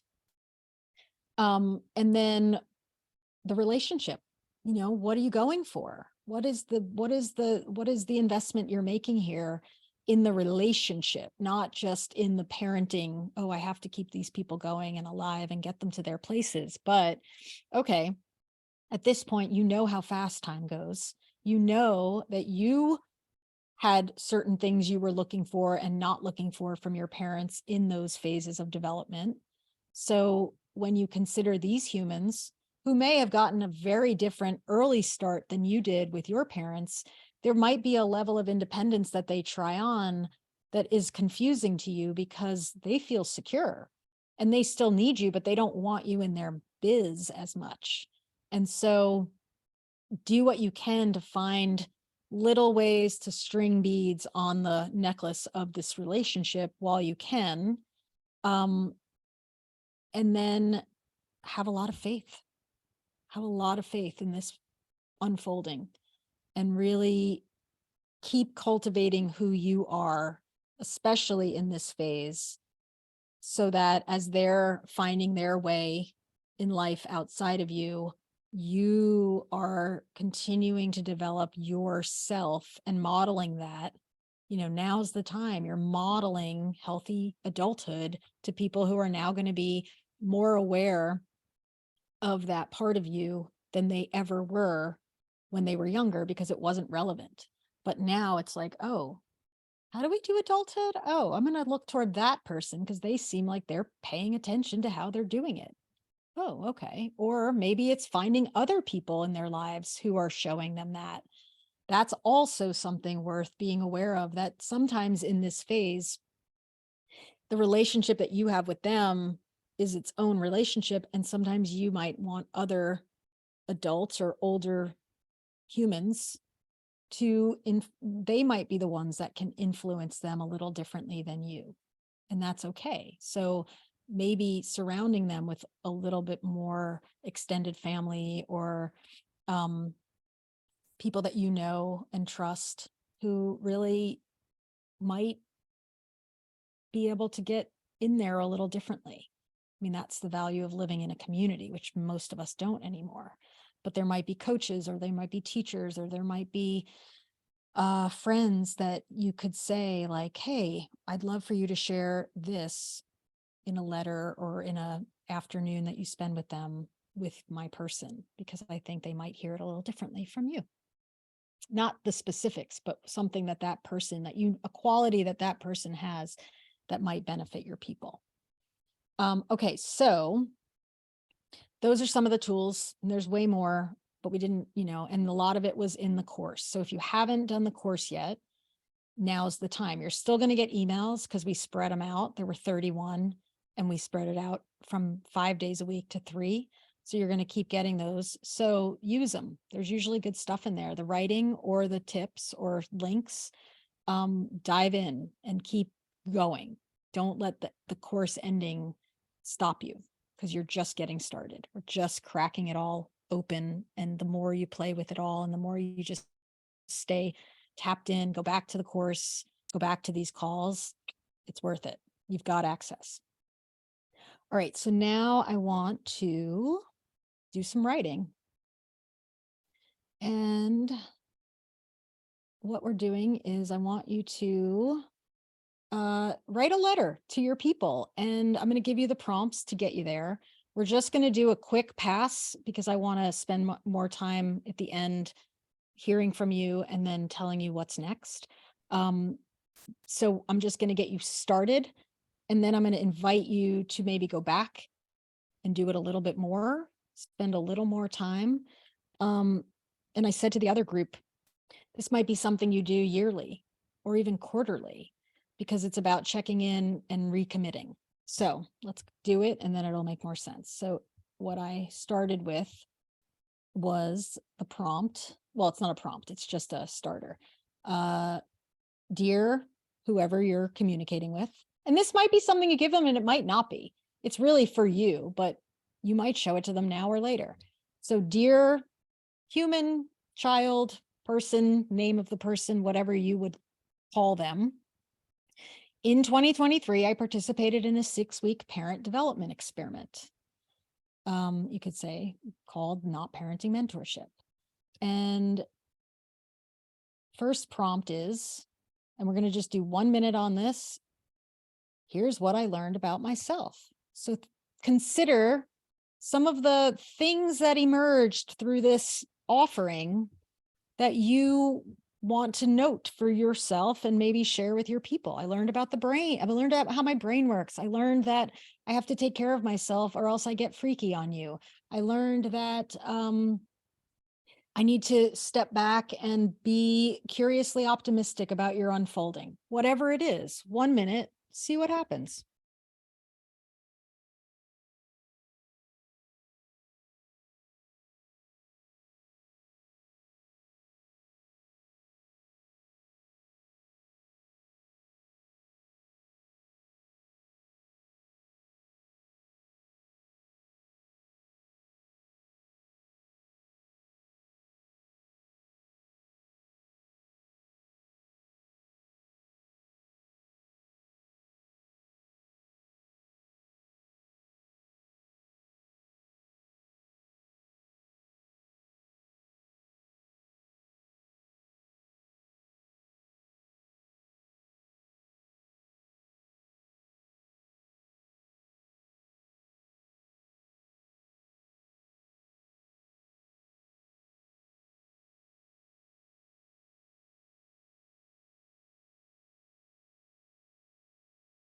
All right.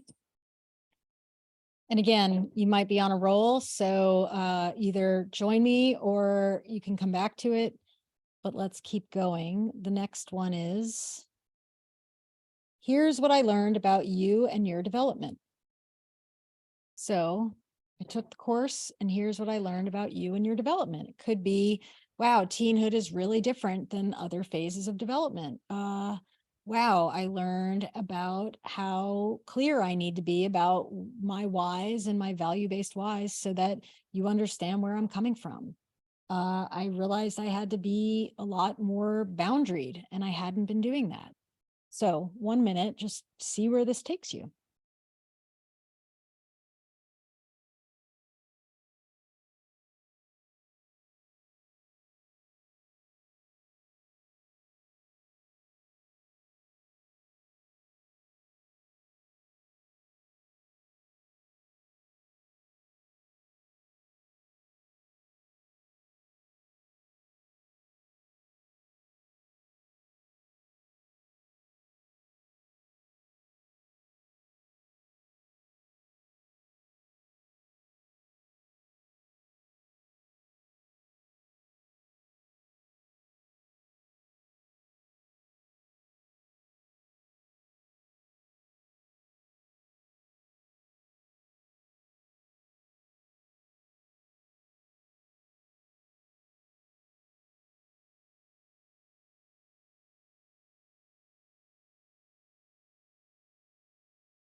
All right, beautiful.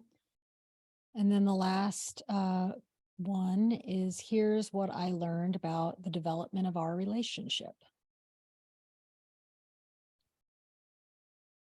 Here's what I learned about the development of our relationship. Could be things like we do great when we are out of the house. I am learning how to be more spacious when I ask you questions, things like that. So 1 minute. Here's what I learned about the relationship.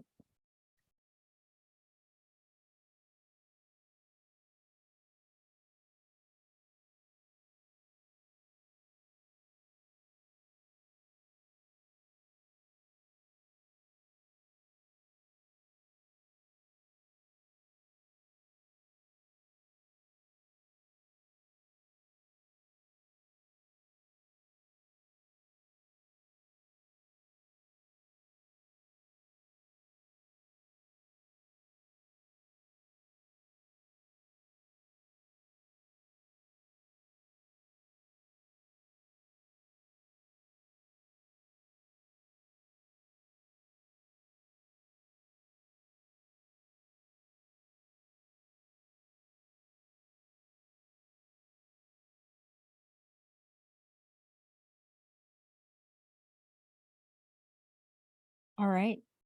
And then the last is, going forward, I'm committed to. So now that you've embarked on this 6-week adventure and you've done some of the work, what are you committing to? What would you want them to know you're committing to? 1 minute.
All right. So, like I said, if you were just getting into it, come back to it.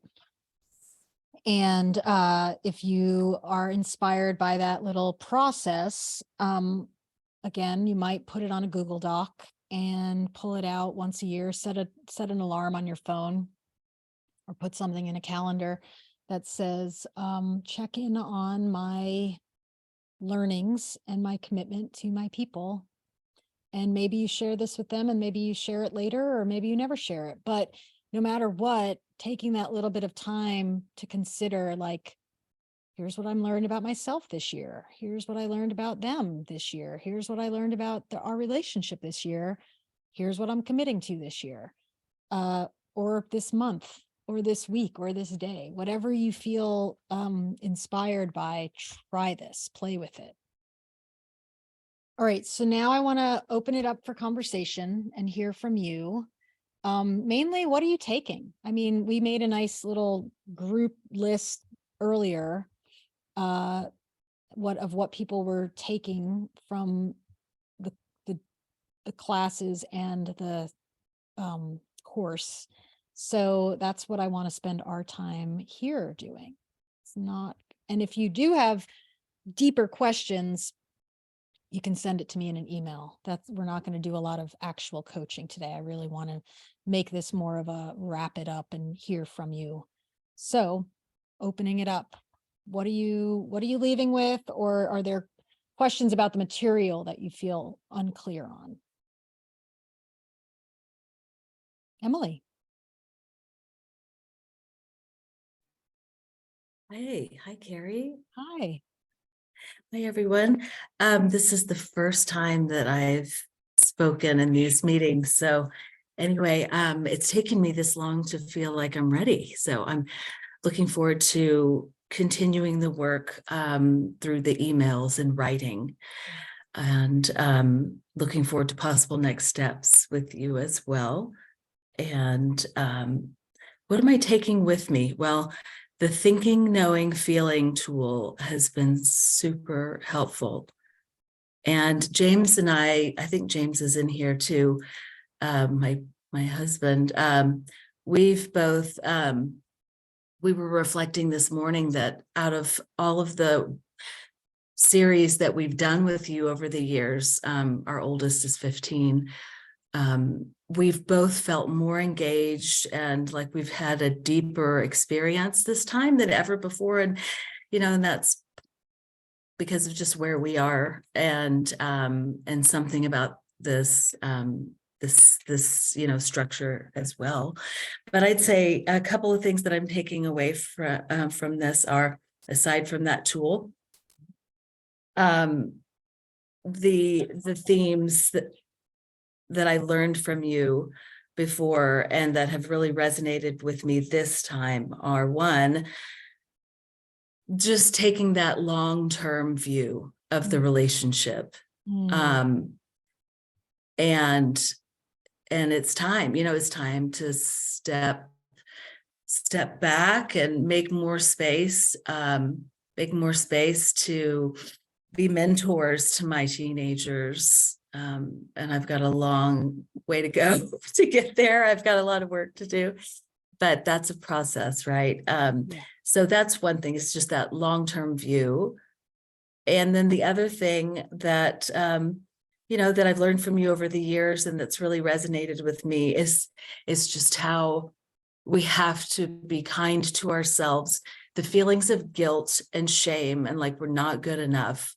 It can be so crippling Yeah. to repairing the relationship or having, you know, like making progress. We have to keep a growth mindset. We have to try to keep things light and playful sometimes.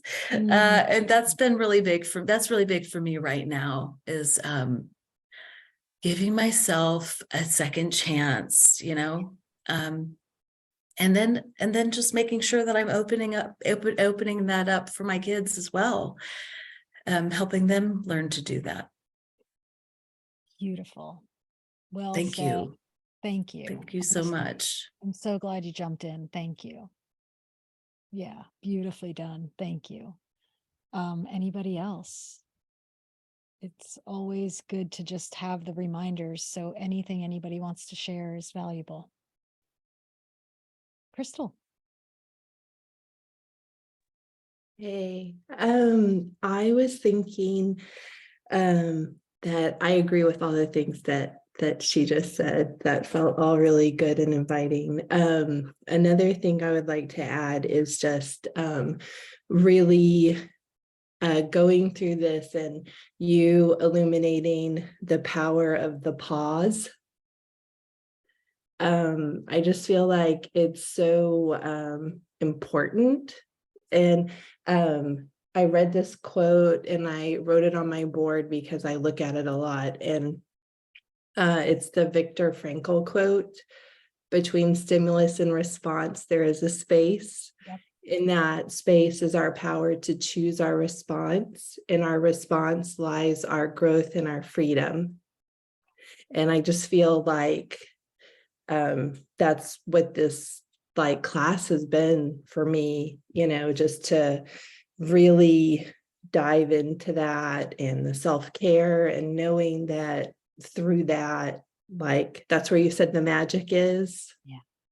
It's just been really great to be able to so call that in. So thank you so much. You are so welcome. Well said. And that's one of my favorite quotes. So thank you. Yeah, I'm going to send that again because it's so good. Hold on. Oh, I can't spell it. Okay. Who else? Jump in.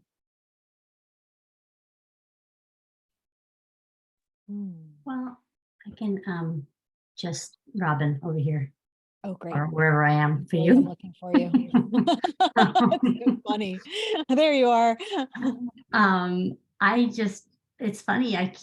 The one word I keep writing, and I think I've written it on every page today, is patience, and it's kind of keeping me afloat. And I've kind of uncovered it. I kind of forgot about it, I think. Yeah. And that's the important word for me that I'm taking from this and going forward. And I thought I have a funny quote, not a funny quote, but a quote I like on my computer that I just found on a cup of tea, bag that Oh, I I love had the that. other day, and I thought I would read it because it kind of ties in a weird way, I think. And it's Lord Byron, and he has his quote is this: "There is pleasure in the pathless woods."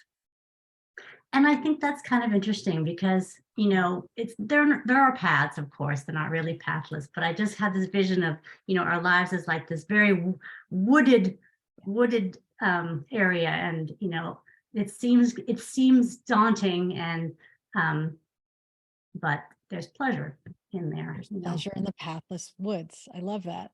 That's cool. It's so that speaks so clearly right now because it's early spring, so the woods are very clear right now, so you could maneuver differently than when there's the canopy and it feels more like there's more growth. And so that's a perfect reminder for now, especially. But I think you're right. That's like maybe the most that's like a really useful awareness for people who are traveling with their teen people. So well Thank said. you. Thank you. Who else?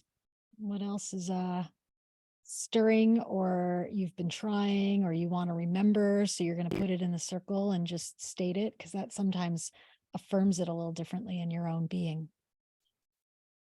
Hi, Hi, it's Laura over here. I hear you. I I want to say again, the pausing. It's like I had to see it from so many different directions to kind of like, oh, to kind of get to know this thing. Because if I just read that, or I just read an email of yours being like, oh yeah, I need a pause. But having all this time to really kind of develop a relationship with the pausing has been really helpful. And I just read this morning something that I can't remember where it was, but that you put out there about the 90 seconds, that after 90 seconds, our emotions will normally recede and go away. And I'm like, oh yeah, just like when you almost think you hit a car and then you have the adrenaline, then it goes away. And I'm like, okay, so it's really possible. And what was nice is when I read it, because of the work we've been doing, I had a moment like that where it just dissipated. And I'm like, it was so bizarre because my daughter was still really upset. It all had to do with hair dyeing. But she was still in the emotions, and I completely calmed down, and I could see her, reacting to me and being upset. And it was like with so much love, because it was sort of, I could be the calm one and see it. And I could see like a reflection of myself, like, oh, this is what I go through. Like we do just kind of spin and spin until we have that pausing moment. So it was really nice to know I did that. Like I was walking around in my room at the time going, I'm so calm. I'm so calm. I was so upset. And I'm so calm. This is the weirdest thing in the world. I was just like, I'm like, what do I even do? Well, I guess I'll go, help her out. So thank you. I'll have that to remember. And that's why I wanted to say it, like, oh yeah, it does sometimes happen. This is physically possible. It is. It just takes catching it. Yeah. Yeah. And really it sounds so like I wouldn't just, sorry, I'm house sitting for my friends and the dog is excited about something. If you just take the pause with you, it's plenty. Like if you just keep remembering, I have to make some space here. Like it's just a useful tool. So play with that. Just keep playing with it and try to do it more when you're not in it, because then you'll have access to it more so that when you are in the moment and need it. Right. So, right. well, Yeah. It's been really helpful practicing it in times where I'm like, something is getting at me, but it's not the biggest thing. Yeah. So yeah, it's really nice to do the little practices. So thank you. You're so welcome. All right, I'm going to pause this conversation because I want to tell you about what's next. And then I will reopen the discussion if more wants to be said, because I really love hearing from you. And what I know about these groups is I think it's valuable when you hear from each other. So the fact that so many of you shared and continue to share, and that we did create more of a conversation feels really good to me. So I really want you to know that. So before some of you have to go, I want to just make sure we check in on what's next. So what's next? Two things. One, in the replay email that I send out this afternoon, I'm going to send a survey, and I would love anything you care to share based on the prompts or your own ideas of how this went, what you're taking, what you would like next, because that's really helpful to me, because this was a really big experiment and I want to keep supporting you all and others. And so knowing some of the ways that things went down that were great or not useful, that's helpful to me. So that's one. And again, this is going to show up in an email. Then two, I spent a lot of, I was not ready for this to end. I'm sad that it's ending, but I'm also kind of ready to play with something else, and where I've been cooking in my brain. So I knew this was going to be ending after 6 weeks. And I thought, okay, I want to offer something else in case you all want to continue with something. But I want it to be a little more topical and something that might benefit you as we head into summer. And what I came up with is a 4-week untangling technology. And so it'll be 4 Wednesdays, the 10th, May 10th, 17th, 24th, and 31st. So right after Memorial Day, we're done. And it's an hour where we gather, hour and 15. And I teach, we do some writing so you can get clear. And then we open it up to some discussion specifically around technology. Because what I realize is, all of us, you, me, your people, every human on the planet, at least on this call, nobody's Amish, or, if you can be on this call, you're interacting with and having a relationship with technology. And I know your growers are certainly having relationships with technology. So what I'm intending to do is, I've done it before and it's a fantastic class.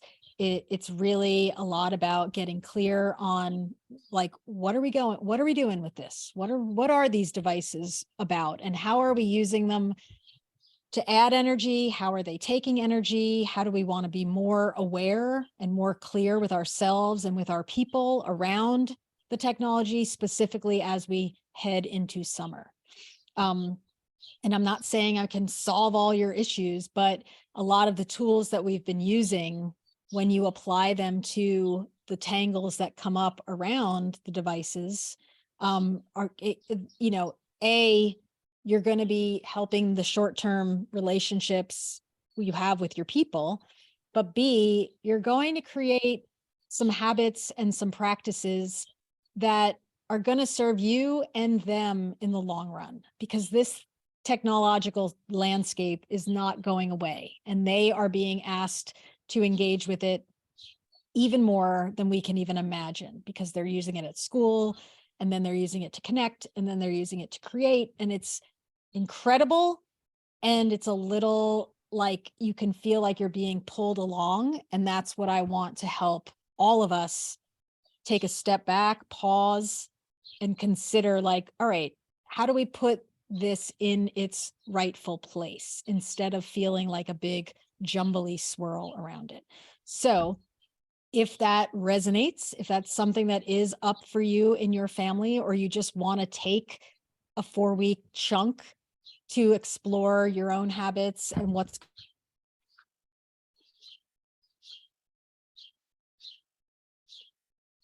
a nice way to add on from what we've done with can you all hear me? Okay. It's a good add-on from here. It's a good next step.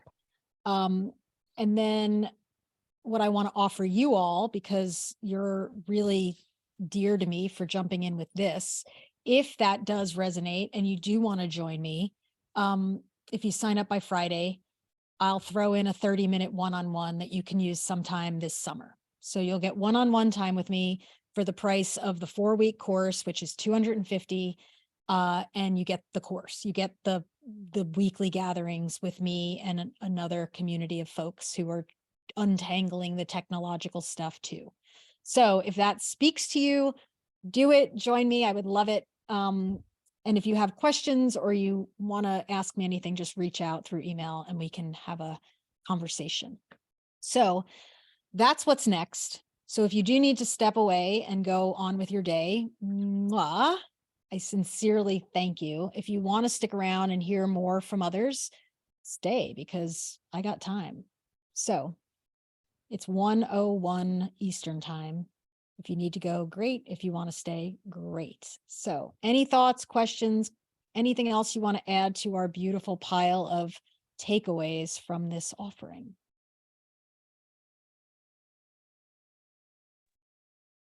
I'll share, Carrie. Okay. It's Jenny. You're going to Hi, scroll Jenny. to find me. There you are. I see you. There. Yes. I mean, there were two big things. I mean, everything everybody already mentioned, and also just kind of seeing everybody and gathering. I missed one and had to catch up. I especially loved Laura's walls. So thank you, Laura, for having a gorgeous room for me to admire every week. But some of the things that really resonated with me in particular are the idea of partnering with our people. And I really like the idea of mentoring my kids. And I've just had the chance to kind of play with that idea of, you know, I'm updating my 14-year-old's room right now. And I'll tell you, the way I wanted to do it would have gone so much different. But I'm like, it's your bookshelf, whatever you want to do. And so like even little things like this, I'm finding ways to like empower him. And it sounds silly. I'm seeing nodding heads, like, you know, especially those of us who like things the way we like it. So that was a big thing, is figuring out more ways to partner with them. And then another one was just a reminder from, you know, when I did Evolve with you years and years and years ago, is that the root of a lot of the fear that I'm feeling at this stage of life is love. Like fear feels like the big thing, but it is always because of love. It is always because of what I want for them. And so that, oh, Carrie dropped off. Anyway, so I'll just tell you guys, it was fear and love. So, okay.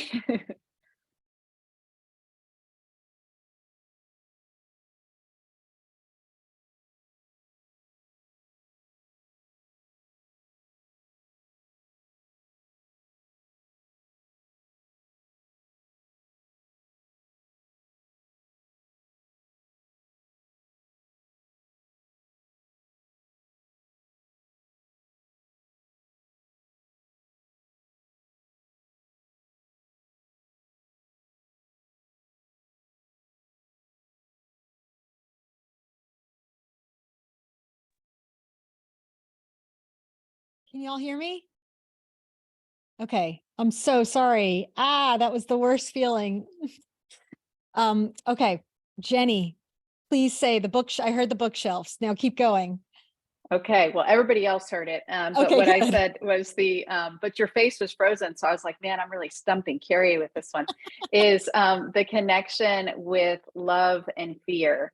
And I had remembered that from Evolve, and it just was, I was reminded of it. You know, you're so afraid when they're little that they're going to run out into the street or they're going to fall and hurt themselves. And there's all this fear. But at the end of the day, it's because you love them and you want them to grow and thrive. And those same things are getting evoked now. So, Oh, that's beautifully said. And so I'm at my friend's house and she's got these cards sitting on her desk. So right before we started, I pulled thought one, but two came up, and they're not all about this, but it's interesting because these were the two. This one says, I heal the habit of fear, and I embrace the habit of love. So that's this one.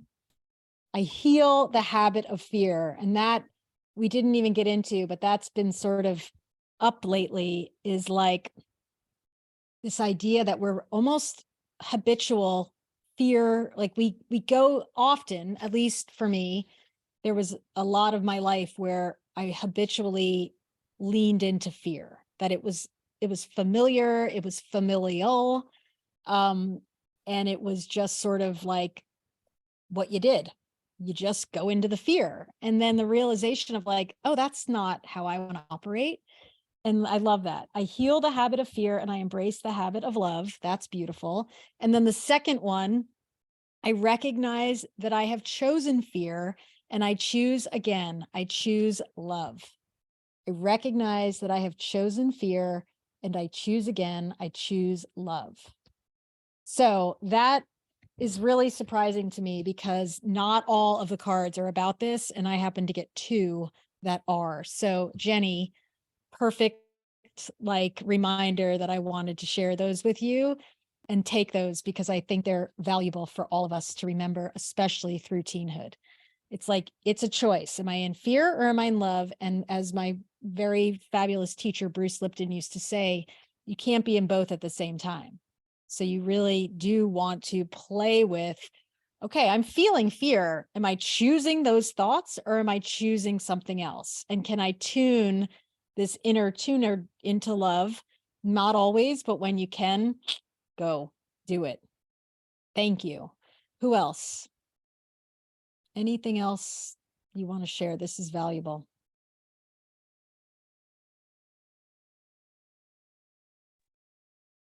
Hey, Carrie, this is Janet. Yeah. Hi, Janet. Hi, I'm in my backyard, so I don't disturb people in the house. But All good. I just wanted to add on to that kind of idea that the thing that I've been taking away is to pause when good things happen, you know, and try to appreciate and celebrate the good things. Oh, I love that. To be more in the love and less in the fear. Yeah. Yeah. So, you know, if the kids come over and they show me something on their phones that they thought was funny that they wanted me to see, you know, pause and celebrate. Pause. Yeah. Yeah. I think that's so powerful and so easy to the things that scare us get such a bigger reaction in us Yeah. and often out there than the things that are the little things like, and to pause and celebrate, just like, it's like when you're sitting at dinner and everybody's there and you just take that moment to go, oh, wow, look at us, you know, like Yeah. you don't have to say it out loud. I mean, you just might look around and be like, wow, how did we get here? Look at us. And Yeah. that little lift, that's a string, that's a bead on the string. That's like so valuable. So I love that reminder. Pause and appreciate and even celebrate when the good things happen. Beautiful. Thank you. Sure. Anybody else?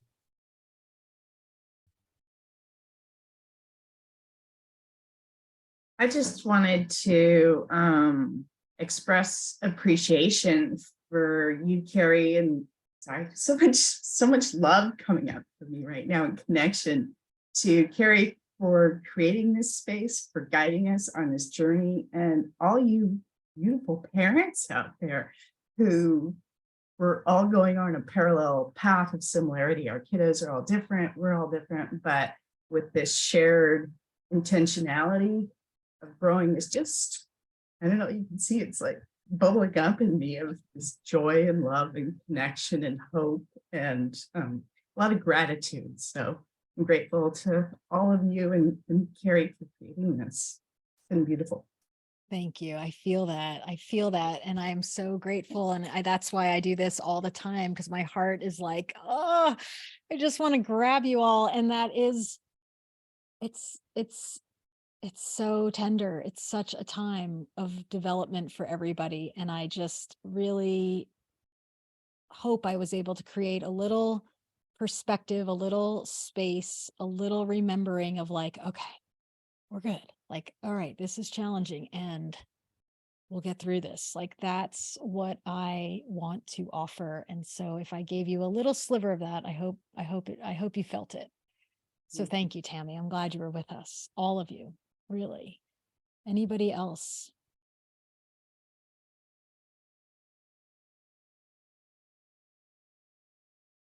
Anything you want to share about what you're committed to going forward? I didn't ask the other group, but I'm curious, when I asked that on the writing, did anything come through that either surprised you or gave you a level of clarity that you hadn't thought about?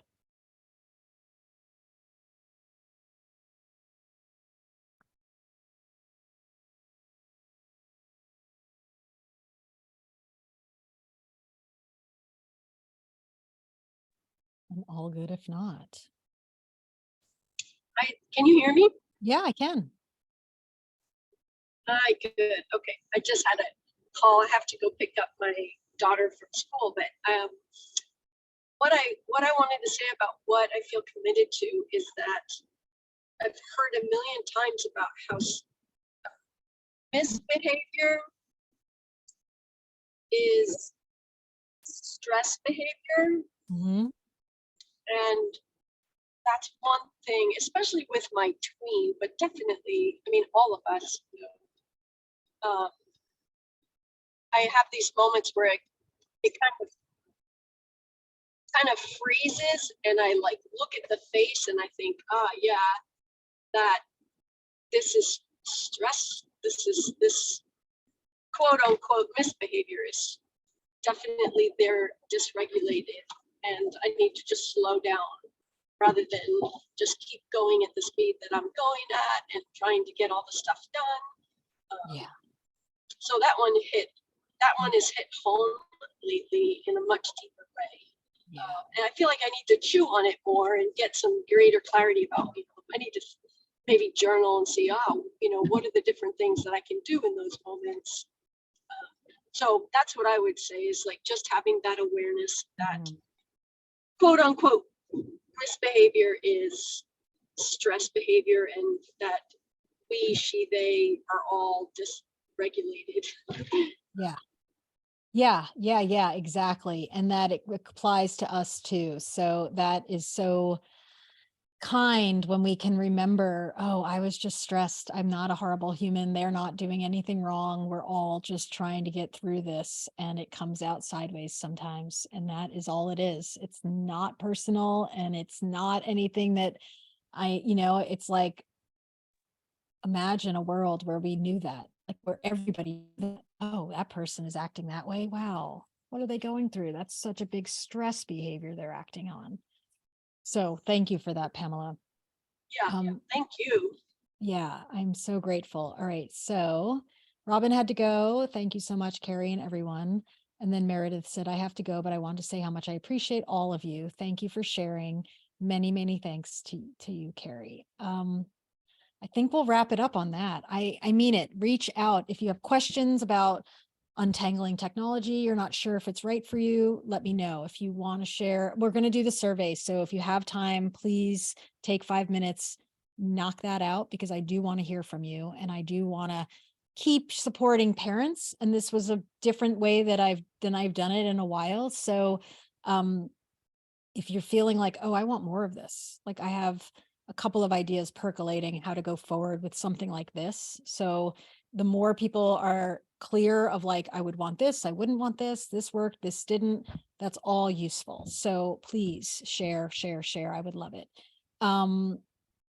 Thank you. I don't want it to end, but I'm also like, okay, we did it. We wrapped it up, and now we'll see what's next. But like everybody is saying, thank you to everyone, because the group made this something that I haven't had in a while, and I really loved it. And of course, sitting in an actual circle with all of you would be wonderful. But the fact that we have technology and we can do this, and that you all showed up and shared so fully, is like a miracle, like a true, beautiful, like every day I thought about this group and what we were doing and wanted to make sure I was giving you value. So I hope that's what happened. And I just want you all to know that I care about you and I love you, and I'm excited to see where this takes you. So go play with it. Take the month and just go play. Try it all on. Don't not do anything. Do play and experiment, and go tell your people you love them, and act silly,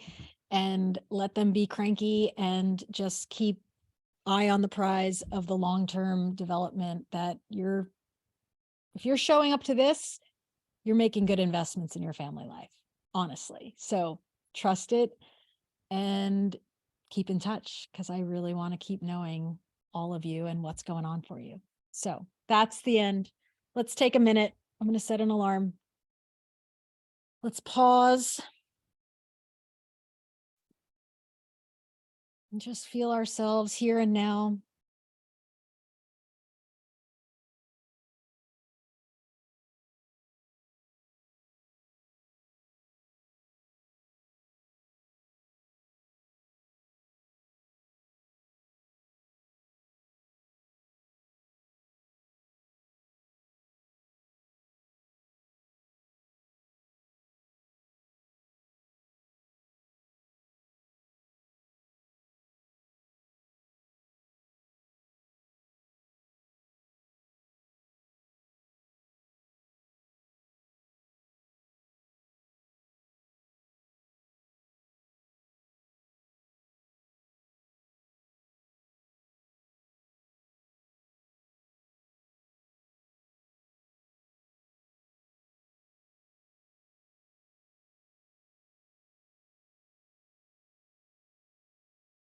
Thank you, thank you, thank you, thank you. A million, trillion, zillion thank yous.